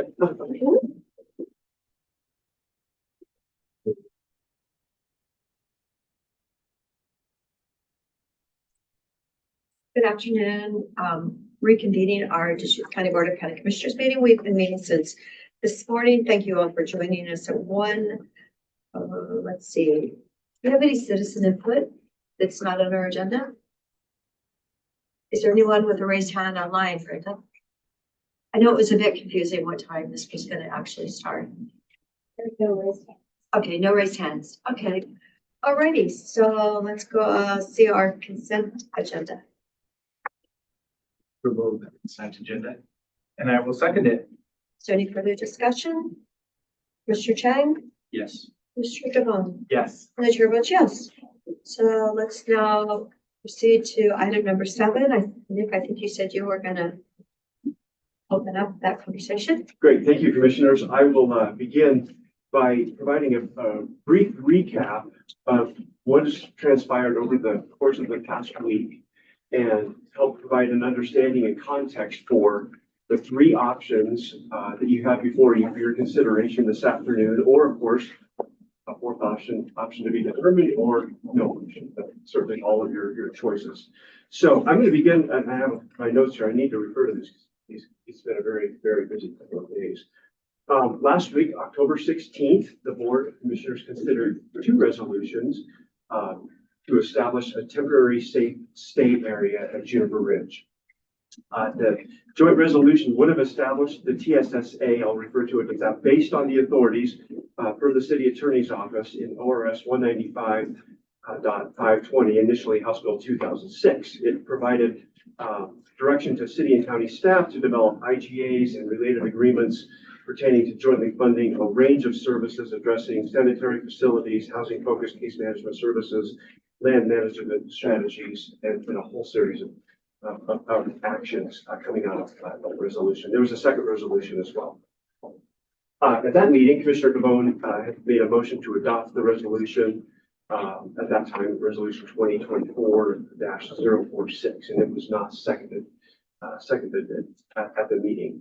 Ultimately, Commissioners Adair and Chang directed staff to proceed with developing IGAs with the city to jointly fund the services effectively that were identified in the joint resolution to fund, again, the housing focused case management services, land management strategy, sanitary facilities, and all of those. So that was really the outcome of what we saw last Wednesday. On Friday, Commissioner Chang, County Attorney Dave Doyle, and I met to discuss alternative approaches to those joint resolutions that have been presented and that would achieve the same outcomes.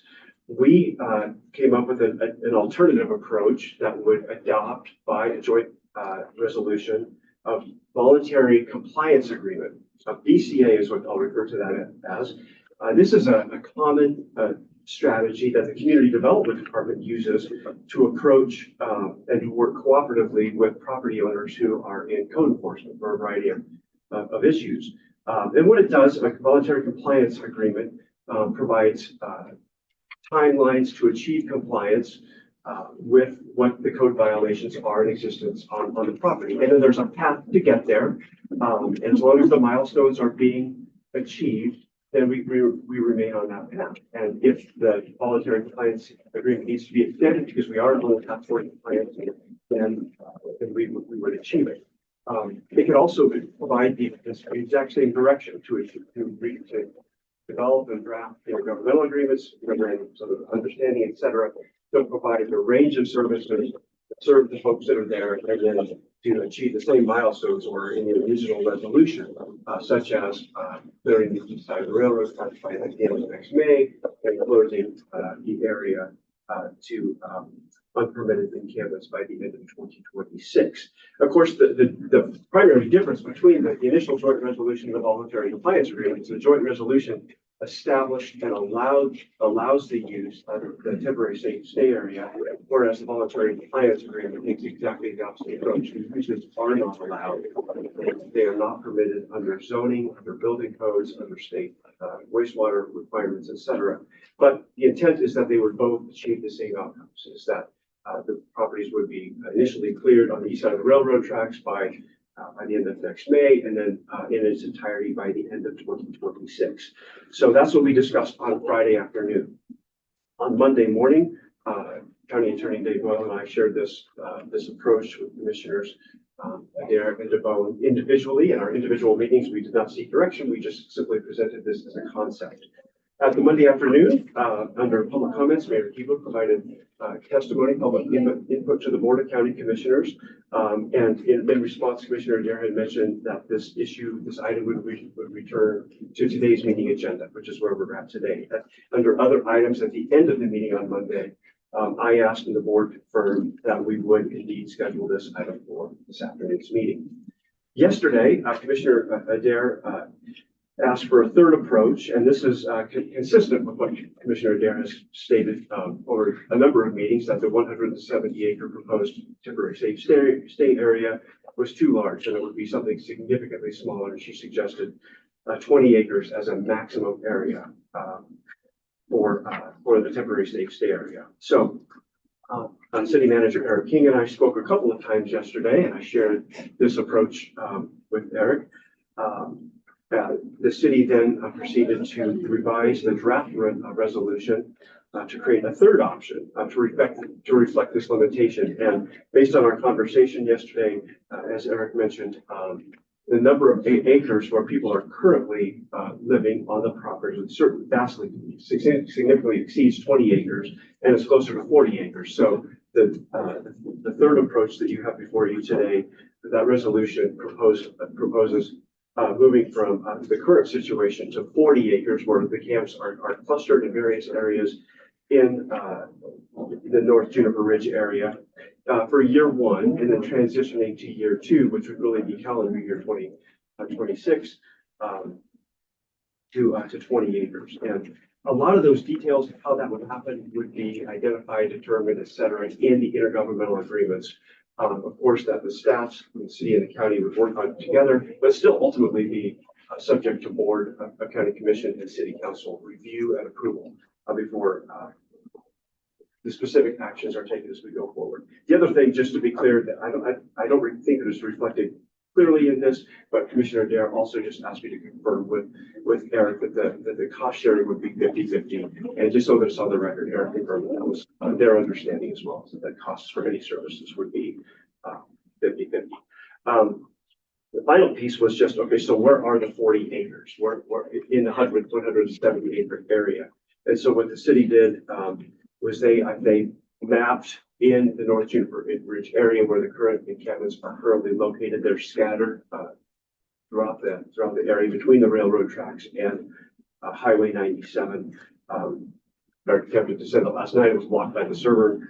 We followed up this morning, and we just got a lead this morning. So we apologize for getting that report so late. So these are the three options before you. The original joint resolution that was considered last week, number 2024-046, the voluntary compliance approach that we created.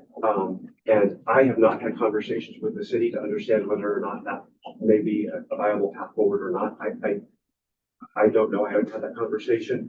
And then we have the third approach that I coordinated with Commissioner there and the city on yesterday. So I'm happy to answer any questions you have, or Chair, I'll turn it back to you for where we go from here. Yes, where do we go from here? Thank you so much, Nick, for following through.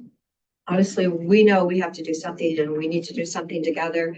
The city actually has 820 acres in that region approximately, and so that's why I was really concerned with if they have 820 and we have 50. We weren't making it small enough. We really actually want to make something small enough so that it is easier for our service providers to meet with the people, and meeting 4 times a week is 1,000 times better than meeting once a week or once every 2 weeks.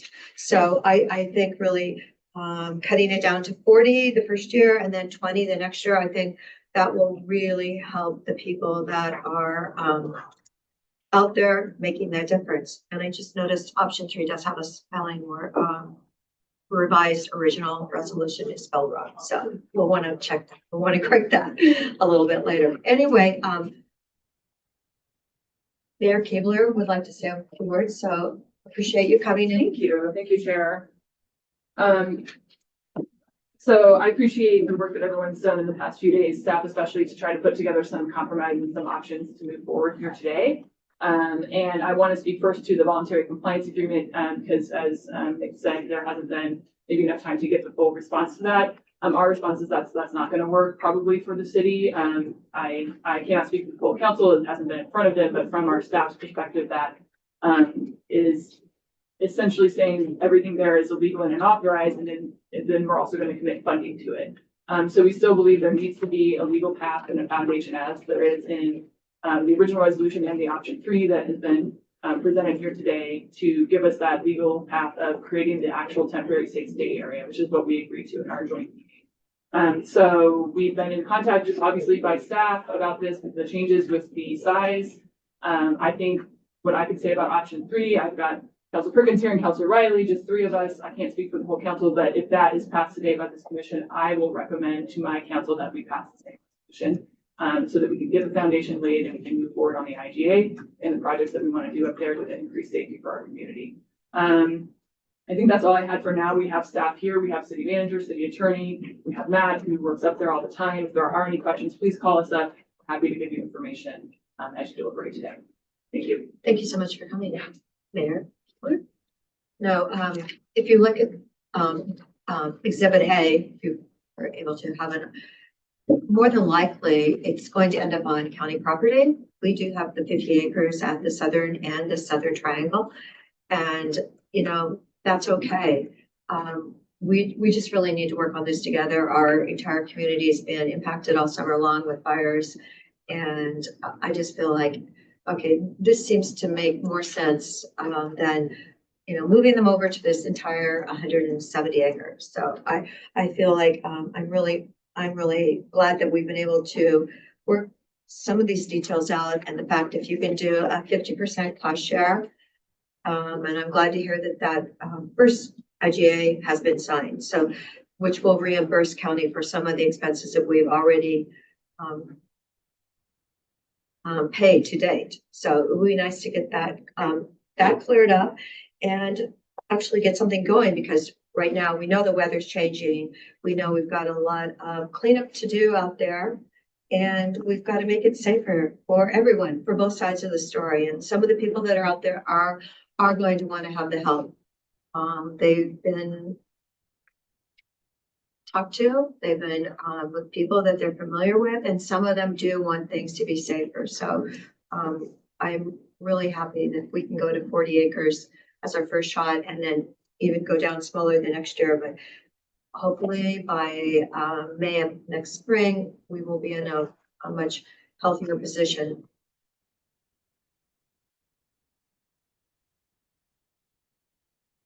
And I know county legal, let's see, are all our legal here? Oh, yeah, well, we have 3 of them here. I'm surprised the other 2 aren't here too. But I know this isn't something that our legal has recommended, but we've got to do something, and it hasn't been, the last couple of years, it's not working. And when you see that the state actually moves the people to go on their land immediately, we've got to get a little more aggressive on what we're doing. Any comments from the other commissioners? No comments. So that's what I was afraid of. We'd have 3 options, 3 votes, and we wouldn't come together. So. Well, no, we can come together. Yeah, no, I'm here to support something. I'm not opposed to it. Commissioner Chang, any thoughts? Yeah, I'm just waiting to hear what gets moved. I mean, I would ask question. Can you repeat like these circles on this map? How much acreage do those circled areas add up to total? I just received the map within about the last 75 minutes, and I don't know if you want, it's a gift to the chair to recognize, but I understand that it's approximately 40 acres is what, these are the clustered campus, approximately 40 acres, these are the polygons, but I need to go back to the chair. 40 acres. Great. Good evening, afternoon, Chair, Commissioners, Matt Stewart, City Head. Yes, those represent sort of the clusters of camps that we see existing today. So we've sort of highlighted those to equal the approximately, that is about 40 acres between our two parcels, but where we're seeing the experience clustering. Around there, there's obviously topography and other items that could prevent them being closer, but idea is we'll be able to continue to shift from north to south and isolate those when we move to the second year of the 20 acres. So we're going to shift those people from north to south.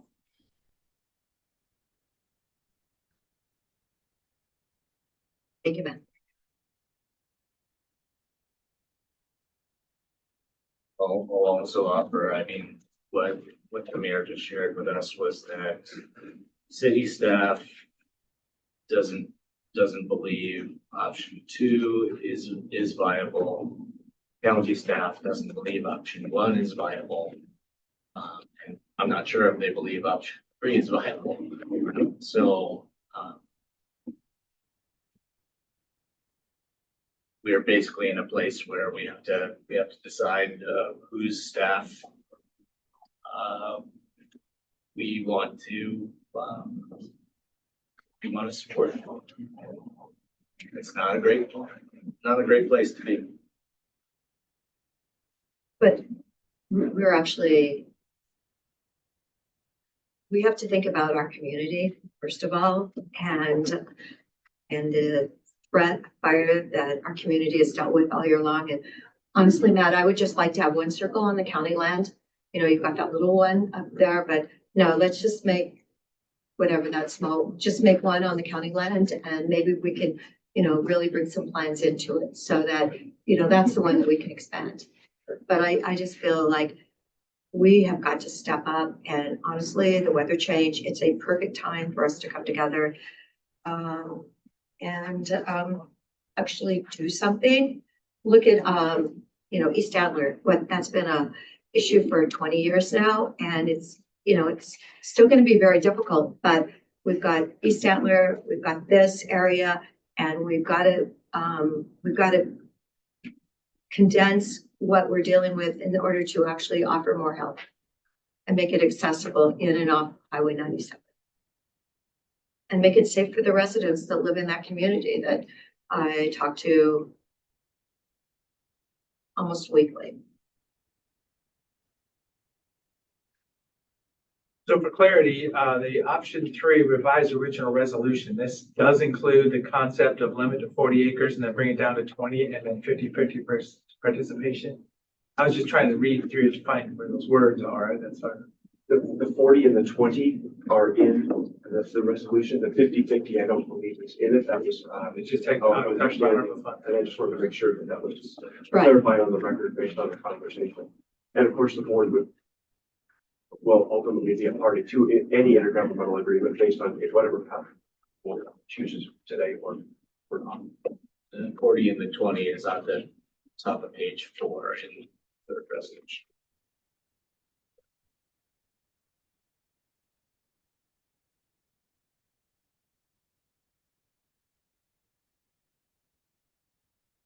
So then voluntary compliance agreement. So that if you can help me, the mayor just said that it's not, doesn't work, and I need a little bit of help understanding why. I mean, it seems like I don't see too much of a difference between the concepts here. You know, it's going to be a place for people for a period of time. Everything's going to, you know, the goal is for everything to end in 2026 at the end of the year. So why doesn't the option 2 work? I don't know. Yeah, if you want to answer that, or whoever can answer. I can't speak on behalf of the city, so No, Yeah. I think that'd be the city's. To speak a little bit more to that, I'll have the city attorney elucidate more if needed, but basically that agreement says everything here that's happening is unauthorized and illegal. It's basically a land management strategy. And it doesn't actually create a place for people to stay that then we can reduce, that we can outline, that we can reduce and then we can have done in 2 years. So I think that's the main issue. Mary, anything else you want to add? Yeah, that's correct. It just says that, it goes straight to a voluntary compliance order, which is normally something that, as you all know, we do through code enforcement. So to have two public bodies say we're all in violation of the county's code, we're going straight to voluntary compliance, we're gonna clear. And, we're not saying that people have any place to go other than that we're clearing and now we're funding.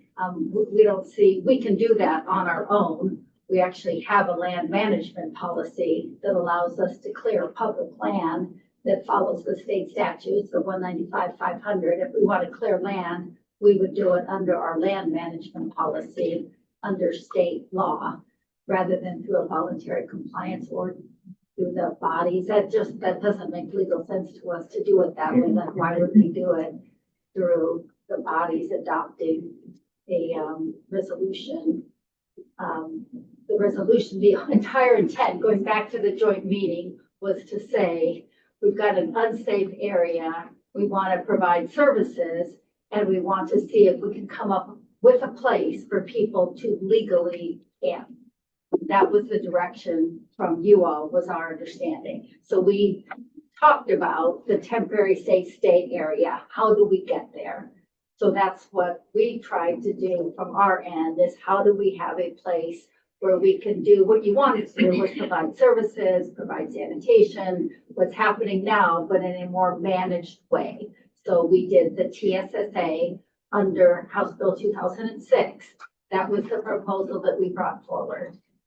The voluntary compliance seemed like a completely different model, that we're just not comfortable. That didn't seem the direction, that doesn't seem to really solve the problem we were trying to solve. Yeah, and I don't think, again, speaking for myself, and council has not voted on, I think it'd be very difficult for the city council to agree to something that does not include a TSSA or something like that. That's very clearly defined as a place that people can be for the next 2 years as we move people from other places and we make it safe up there. So it's not viable for that reason as well, I think. I want to ask a couple questions. Is setting up a TSSA, asserting that we're allowed to do that under House Bill 2006, and saying we're going to close that down in 2 years, really that much different than entering into a voluntary compliance agreement, saying that we have code violations for a 2-year period and trying to end that in 2 years as well? Yes, because we're not establishing a legal basis for where we're gonna ask people to be, where case managers can go see them, where we can say, okay, after this point, you're gonna need to move down south. The legal basis for that is very important, and I don't think that VCA covers that.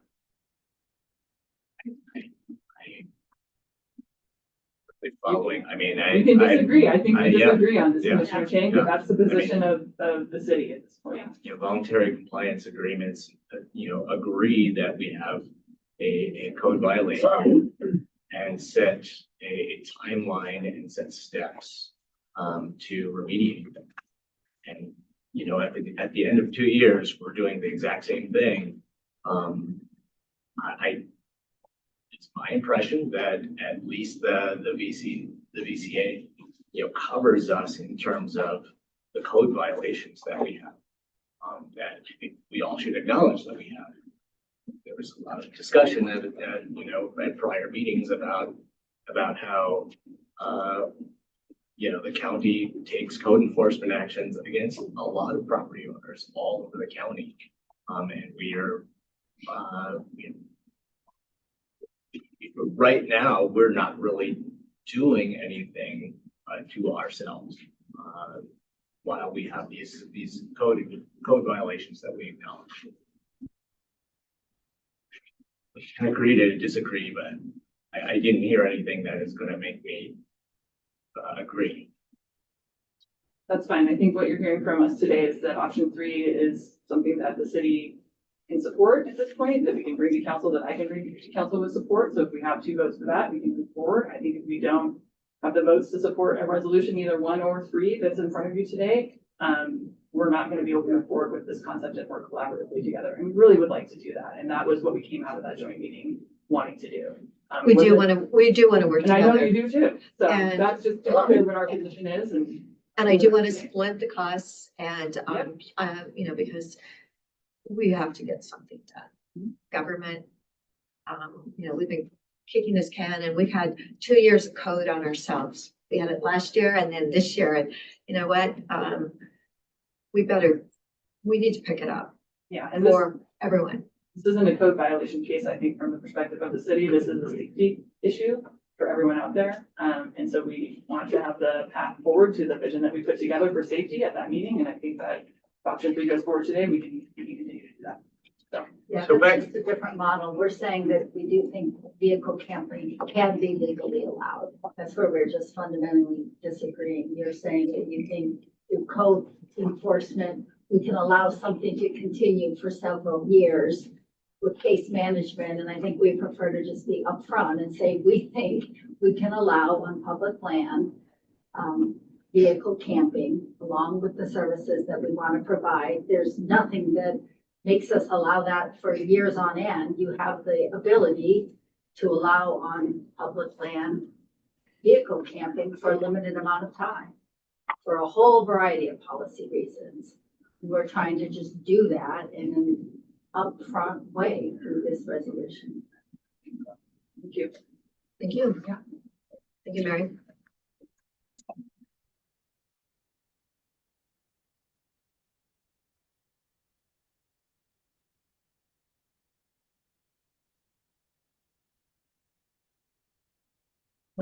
Any further discussion? So, I'll lean towards supporting option 3.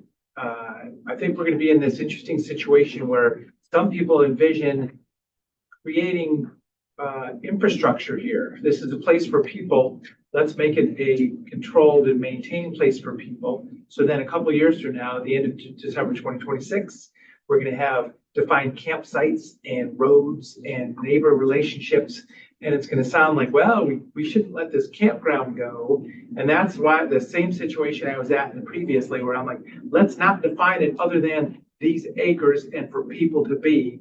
So as to say, that's where you and I kind of diverge on our solution path, because this happened on the east side of Redmond too. I'm like, let's just define 40 acres for people to be, and so show support and you know, and provide services. But let's not build a campground, because last night it was said at the city council meeting, oh, this will be a campground someday. That's where it kind of jumps over that line point, right? I mean, that's what was said last night. But they want to make that a campground that people with RVs can come in and camp. And I know, but we're not doing that land use right now. We're trying to manage unsanctioned camping. We're trying to ask people to be at a certain location. We're not creating a campground at that location, but it was already said last night. So I think that's what'll happen here. You know, a couple of years from now, people are gonna be, well, it's a campground, obviously. So I'm just pointing out that's the difference where we go on this. But There's a real tension between, just kind of drawing a boundary around an area and saying you can go over there, and establishing something that's not going to be chaos and dangerous. well, and it can't be chaos and dangerous. You know, we have public safety, we have service providers, everybody's got a cell phone. We should have dog control out there, and we can't have unsanctioned fire. So chaos and dangerous is not acceptable. So I don't go down that path thinking that, oh, well, it'd just be no man's land out there. It can't be. Can't be. We've had enough of that, honestly. We've had Well- people getting killed by the dogs. Yeah, there's you know, we have tried to make this better for a couple of years and it hasn't gotten any better. So it's time that we have to step up so the people that are there realize they're on public land and there are rules that they're gonna have to follow. I mean, besides adding enhanced case management, we are not talking about doing anything different on the county's 50 acres than we have been doing. And Yes, we're gonna and consolidate. There's a lot of concern about how things are going out there in the 50 acres. And that's, so there is this tension between, you know, how much setup you need to do to create something that is that is both safe and actually supportive to people who are there so that they can actually progress out of the area. And you know, how temporary or minimal what you do is. And if we, you know, I don't think that this is something that has been talked out very thoroughly or carefully with you know, here or jointly with the Van City Council, but I mean, there's a whole argument to say we will need some kind of managed camp facilities long term. We could consider you know, to take the appropriate land use pathways, we could consider working on some rezone of a portion of this 170-acre area and then we can make the investments to make something kind of stable, durable, and functional and safe, you know, for the longer term, instead of dancing around.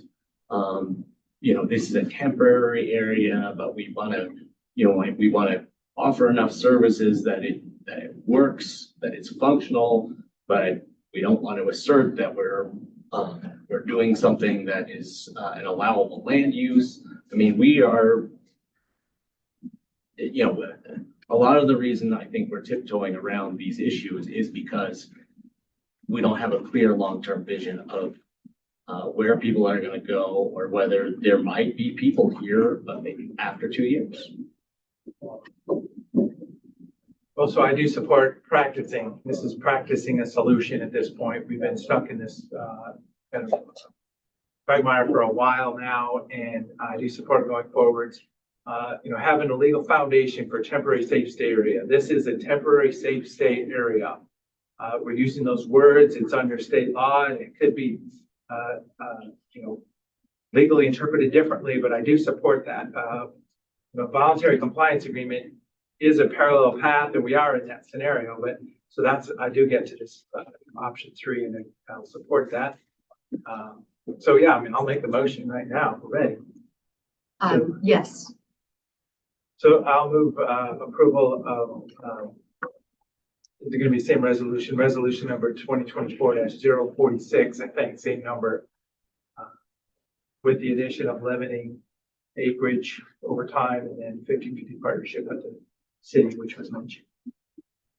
I'll second.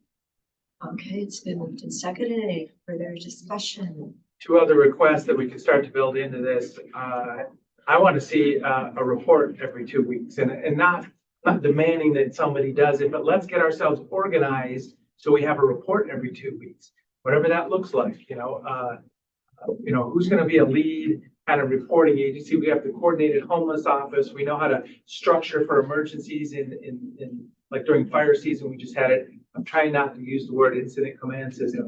But you're adding that to the motion then that you want to. Well, no, this is other items just before we vote. Also dogs, you know, vaccinated and licensed. And, you know, people need to live under some expectations, some rules, some community norms. And then also our service providers. We can't just have an open door. I'm going to go do my own thing on my own terms, service providers there. And as I say, let's work together. I'm not trying to push anybody out. I'm welcoming people in to work together on this. We may have to find other discussion. We may have to find service providers out of the area. And, but I heard from a few people out of the area that are interested. So I don't understand what that means. That'd be silly if they bring somebody else in. Well, some service providers called me the other day and they said, you know, I don't think anyone really locally wants to do the Redmond project. And I'm like, well, that's really sad. So, but I heard from many people out of the community and then there are people working at the Old Mill and Sweets that are from out of the area that are working there. So, well, I just worry that, I mean, and I'm going to go too down, but yeah, somebody will come up for the out of the area if we can give them enough resources to do some task, and somebody in the area will do it too if we have enough resources to do a task. So I don't go to the out of the area as a requirement or a need. Well, all I know is it needs to be 4 times a week. We have to make progress. We're not helping. Yeah, people. which is fine, but yeah, we're not helping anybody their life is being cut short and our community's public safety is being impacted, almost on a daily basis, or it has been lately. So it's gonna be finding that fine line. So it's been moved and seconded. Any other comments? Calling for the vote, Commissioner Tabone, Yes. Commissioner Chang. I'll make a couple comments and then I'll vote. I very much want to see the agreement that we made on September 5th move forward. Since that time, that agreement has, I think, been explored in many forms.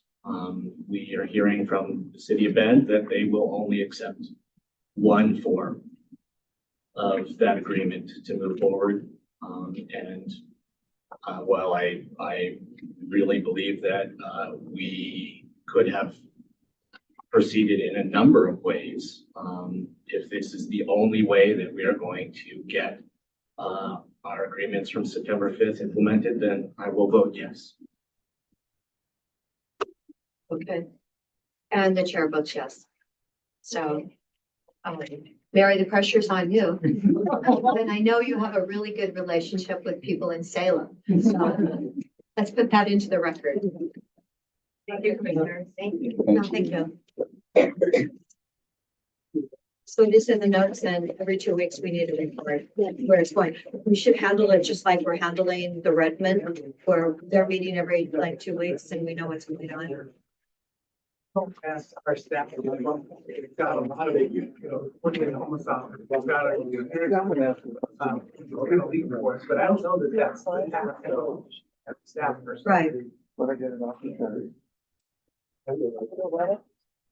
Okay, so now we have item number 8, the LaPine Park and Bath rec or recruitment discussion.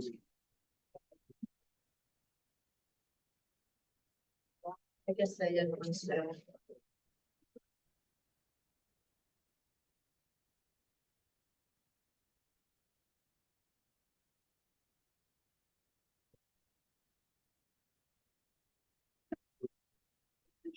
If that's helpful. Sure.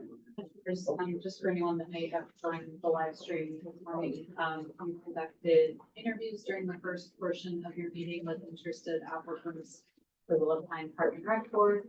There are multiple options available to the board today. If you need additional time to deliberate, staff's happy to schedule this item for next week if it's something that you'd like to spend a bit more time with. If the board is ready today, you could begin deliberations today. So really deferring to the board. I know that you've had a busy schedule today and a lot of interviews this morning on what your preference is and how you'd like to move forward.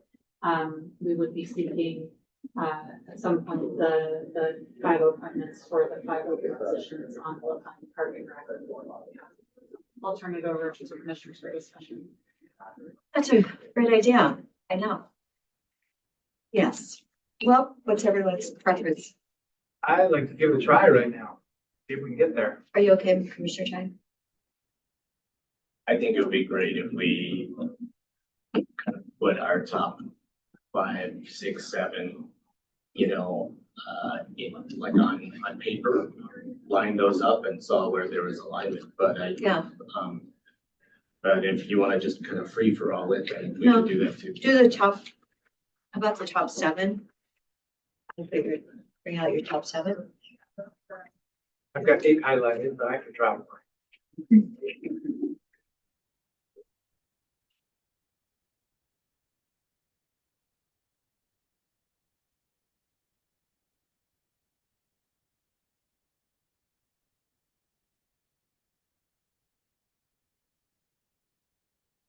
But yeah, that's fine. I bet if we do that, 7, 7, and 7, there may be some natural alignment. We'll only have to make a choice or two. Let this fall in place. That's what I was hoping.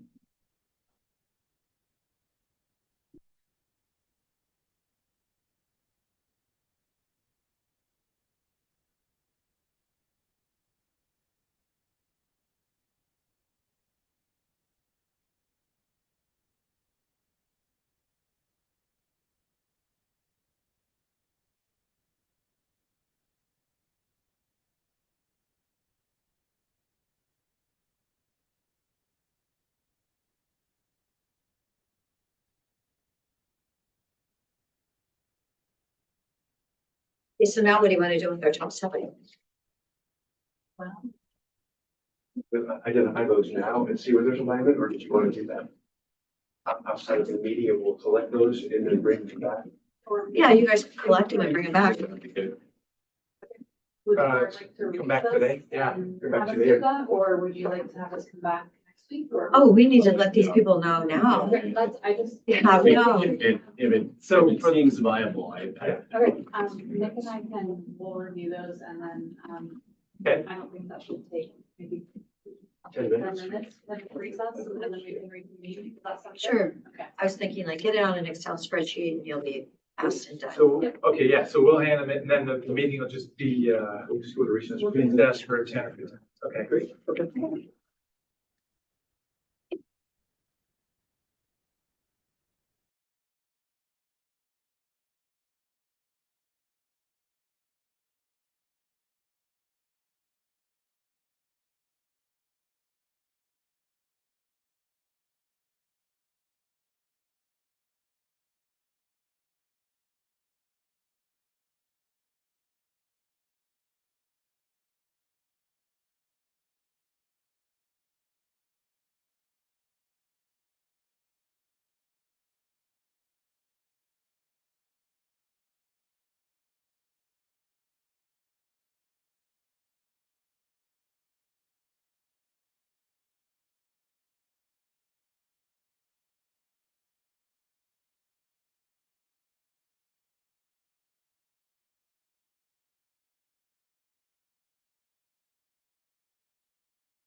Good. Hey, so do you guys have results? Okay, commissioners, I have good news Yes. that you are unanimous on 3 of the 5 appointments. Wow. And so that's great news. I'll share those with you. The first is Janie Lee Carpenter, Joel Grader, and Brandon Tyrrell. Did I? Yeah, the football coach, The football. who was correct. the quarterback, and then he became the, what is it? Tight end or something? In okay. college, he played tight end for, I think, Linfield. Yes. In Shasta College or something. Yes, like that. Weed or something, yeah. Weed. Okay, so who are they again? Jamie, Yeah, Janie Lee Joel? Carpenter, Joel Grader, correct, Uh-huh. and Brandon Tyrrell. Those were, Okay, great. we all 3 had identified those 3. Now, there are 4 that received 2 votes, Okay, and I'll share those with you next. Wynn Malakowski, Carlos Soto, okay, Robert Ray, and Shara Bowman. okay. So there's 4. 4 that received 2 votes. Okay. I hope I pronounced their names correctly. Oh, I'm sure you did a great job. Okay, We should need 2 more. We need Okay, 2 so- more. so we just need, out of those 4, we need to have, so do you want us to vote for 2 out of the 4 and try that? Or what do you want us to? do? Certainly your choice. We just wanted to share with you, those were the next ones that there was at least 2 commissioners supporting, or at least had indicated a preference for those candidates. Okay, Again, Wynn Malakowski, Carlos Soto, Robert Ray, and Shara Bowman. Bowman, yeah, all right.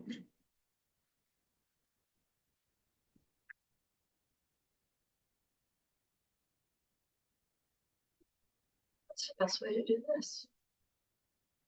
Arm wrestle. Well, we could, what if we, each one of us just wrote down 2 people on a piece of paper and then you guys read them? 2 out of 4, and then hopefully that would work? That work? Sure. I think there's not a defined process, so. We are just ranked choice voting. Let's not. Pretend like, Well, there we go. So what is that? Putting 2 of these 3 names down on the paper, right? only 2 names. Yeah, 2 of the names. Yeah. Would you like for Nick to read them one more time? No, because I remember. Mr. Chang, would you like to remind? No, that's okay, but,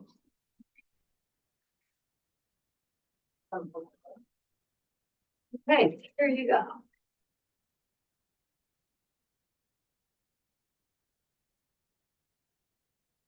think we've earned our pay today, maybe, Yes.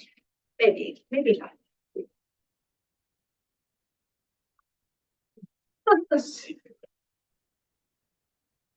You didn't, If there's anything. you didn't see, one of the people applying was, a football coach from Lapine. He's one of the 3, that got, So, the top. oh, boy. He's one of the top 3, Okay, yeah. yes. No, I. Have you interviewed him? I have not, no, Steele has though, many Yes. times, yeah. Yeah. So, He's been on the Lapine meeting with all but that. you know, we can use process of elimination. So is there anybody? I didn't see you interviewing Cowboys at the road. Okay. Okay. There was a circle finals last week. I was not there. No. Okay, I gotta get you there next year. Yeah, let me know about it. Yeah. The Sisters Rodeo sold $500,000 tickets for Saturday. They're sold out on Saturday. They have an afternoon and evening. Okay. Yeah. I wasn't aware of that. I was out of town. Where was it 2 weeks ago? Okay, we have 3 candidates that continue to receive 2 votes each. So those 3 candidates are Carlos Soto, Robert Ray, and Shara Bowman. So we have a good suggestion that the board might consider, maybe ranking the 3 folks, and we could, assign some weighted value to your prioritization, or you could use another method if you wanted to. Yes, those- Yep, Yeah. definitely.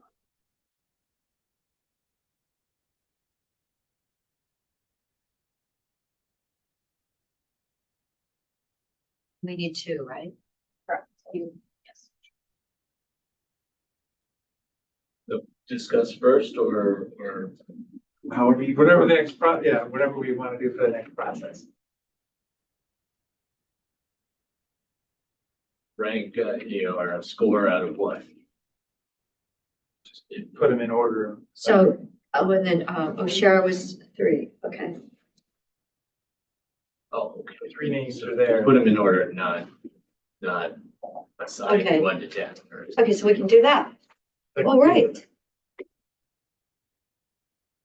Everybody's handwriting, so you what you're saying. I'm gonna try something new. You what's okay, then I can, okay.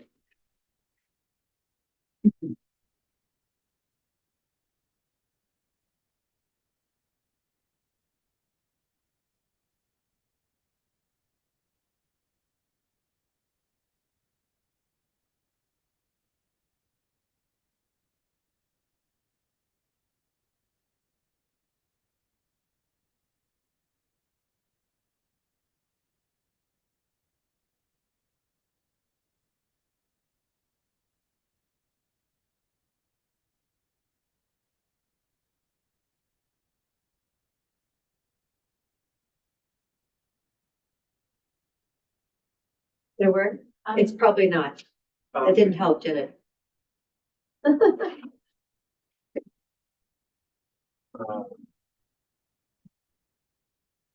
So here, this might be helpful. 2 of you identified Carlos Soto as your second pick, and 1 of you picked Carlos Soto as your first pick. So there was 1 candidate of those 3 that was. That sounds like a winner thing, doesn't it? So that's 1 option. Okay. The others,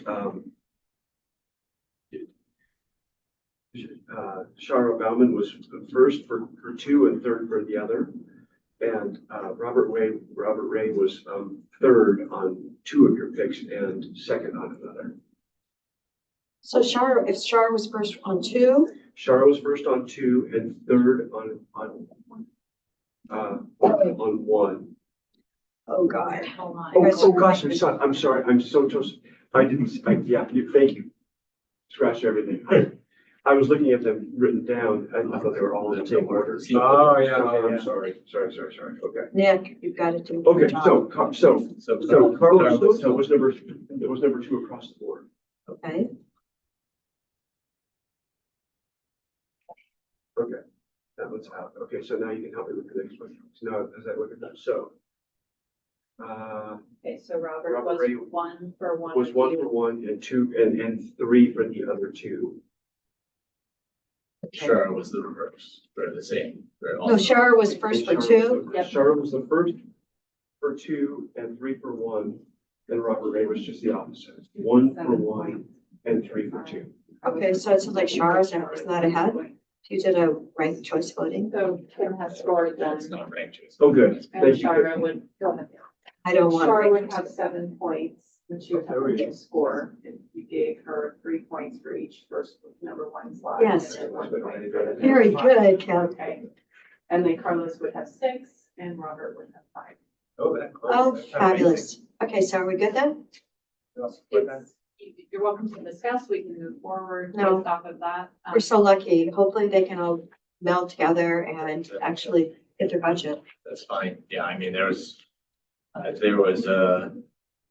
a deep bench of people who could be good board members and, that's a pretty good match. So I'm just gonna confirm the list that I have that I'll share with Steve Dennison, just to cross-reference. So Janalee Carpenter, Joel Brader, Brandon Terrell, Shara Bauman, and Carlos Soto.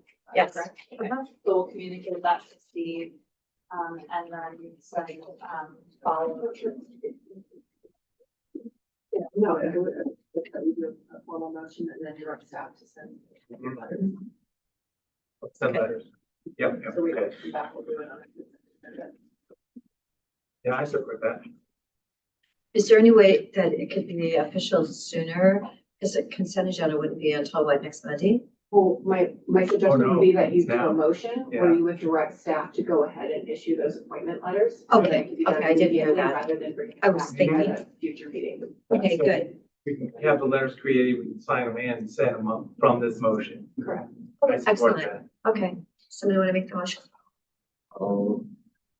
I'll move to direct staff to prepare appointment letters for Carlos Soto, Janie B. Carpenter, Sheriff Bellman, Joel Brader, and Brandon Terrell for the Pine Park and Recreation District Board. And I will second it. Is there any further discussion? Commissioner Chang, Yes. Commissioner Devon, Yes. and the chair votes yes. So thank you very much. So just a few more statements about that. So, let's, it's a new beginning, let's not go backwards, let's go forward. I want to thank the previous board members, the staff, that may or may not come back from the same forums. So the folks that have been involved with this, we do adult and children's programs at the Park and Recreation District. 20 years ago, there was a transition. It wasn't quite like this, but I got involved in 2004 under some circumstances that were kind of like this. For the kids programs, I do think of it as insurance is hopefully the common ground. It brings everybody to the table, facilities and insurance, and then you just go from there and do good work. As we know, the tax base went from about 350,000 to 368 with their 30 cents per thousand this year. Sisters is 22 cents plus 15 cents operation levy right now. And Redmond is like 37 cents or 36 cents or something like that. So it's right in the line with the ones that aren't been at least. So yeah, I'm looking forward to working with the new board members and then also budget. There could be a budget committee, finance committee to really help the community understand where they're at financially.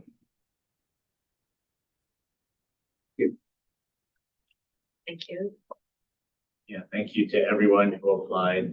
Again, incredibly deep bench of people who have all kinds of great things to offer, and just appreciate everyone's willingness to serve in this capacity. That the Lapine community and South County really needs this district to be functioning and providing critical services to people of all ages, especially our kids. And I wish by more than wishing the new board the best of luck. I have high hopes that they will be able to rise to the challenge and rebuild this organization. We also have keys in here, so a key fob, a door key, and procedures to unlock the building. These aren't the only keys, but this is kind of the master keys that were given to us from the last board member, Darren Ash. So they're in the front office.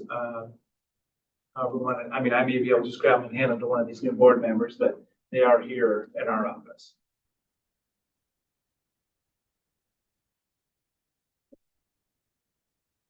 You actually both, you did. Okay, great. So I guess I almost could have made it to the Housing Works Spencer Court grand opening if I was gonna get a speeding ticket. It's at 2:30. I think I told her it wasn't gonna work. Or you can show up a little late if you have pathways. I've got another item. Okay. Yesterday, I was able to attend the Terrebonne Domestic Water District Board meeting. So this is the topic of the route of a pressurized sewer district line within 100 feet of their domestic well, and it's a very deep well, 500-foot casing. I don't know how deep the well is. And there was a one pager sent out to all the water district members with our names on it. Call Commissioner Dare, Chang, or DeBone if you want to give them a piece of your mind. So I got engaged with this, and we all might have got some of those phone calls and emails recently. I was able to attend this meeting, connect them up with parametrics with their proposed realignment. So it's just kind of a, the water district, sewer district negotiation going on, but we were put right in the middle of it. So I was able to attend that meeting, connect them up with their proposed design. And today there's a meeting with the Redmond School District because there's just a small easement on the edge of their property to get it within a distance farther than 100 feet from the domestic well. And for me, as a supporter of this and our financial support we've provided for the sanitary authority there, removing the drain fields for the dispersed on-site systems all around the area is the key to this. It's very exciting. They're moving forwards. And it's prudent to, make sure there's distance to a domestic well. But yeah, if you've seen some of that, I was able to get right to their desk table yesterday. Great. Anything else? You know what, we did find out last night that the road department wants to build something really ugly next to that housing project and they are planning on doing, they're doing the low income houses first, which I think is really admirable. Normally, that never happens. They do the houses they're gonna make the money on first. So they've made that choice, but if we're gonna build something really ugly in Viewside, we've got to figure out either if it can be moved. I mean, they said burn it, landscape it, whatever we can do, but we want that to be a successful project. I shared the conversation with Chris Doty after the meeting, and he would like to provide some information to the board. And that was the first I had heard about that. I wasn't aware that it was going to be raised. Otherwise, I would have asked him to stay. So he'd like to look into it and then provide a response to the board. Okay, because I know in this market, just to even get the houses built, it's going to be touch and go financing and everything. So I would appreciate, yes, whatever Chris could say that would make me feel better about that. I mean, look how long it's taken, but it is making progress. So that's good. All right. So are we? One more. One more? Sorry. A Working Together conference was in River House. I was able to attend yesterday. I'm on the East Cascades WorkSource Consortium and the Workforce Board with everyone. This was a statewide conference, getting everybody together for, the WorkSource people, federal dollars, state dollars, employment, reemployment. COIC has their employment ban right now, so they provide response. Like if an employer is laying people off, we just plug right in and offer people opportunities for, finding their next career. And then on-ramp for people that are unemployed for whatever reason. So it was a statewide conference at River House. I was able to go first half of the day yesterday. And it was just great to see everybody and a couple other elected officials, but a lot of folks from around the state. Thank you. So no other items. We did executive Monday, so we're good there. So, all right. So the meeting is adjourned then until Monday, 1. Wait, Monday at 1? Right. Thank you. Thank you.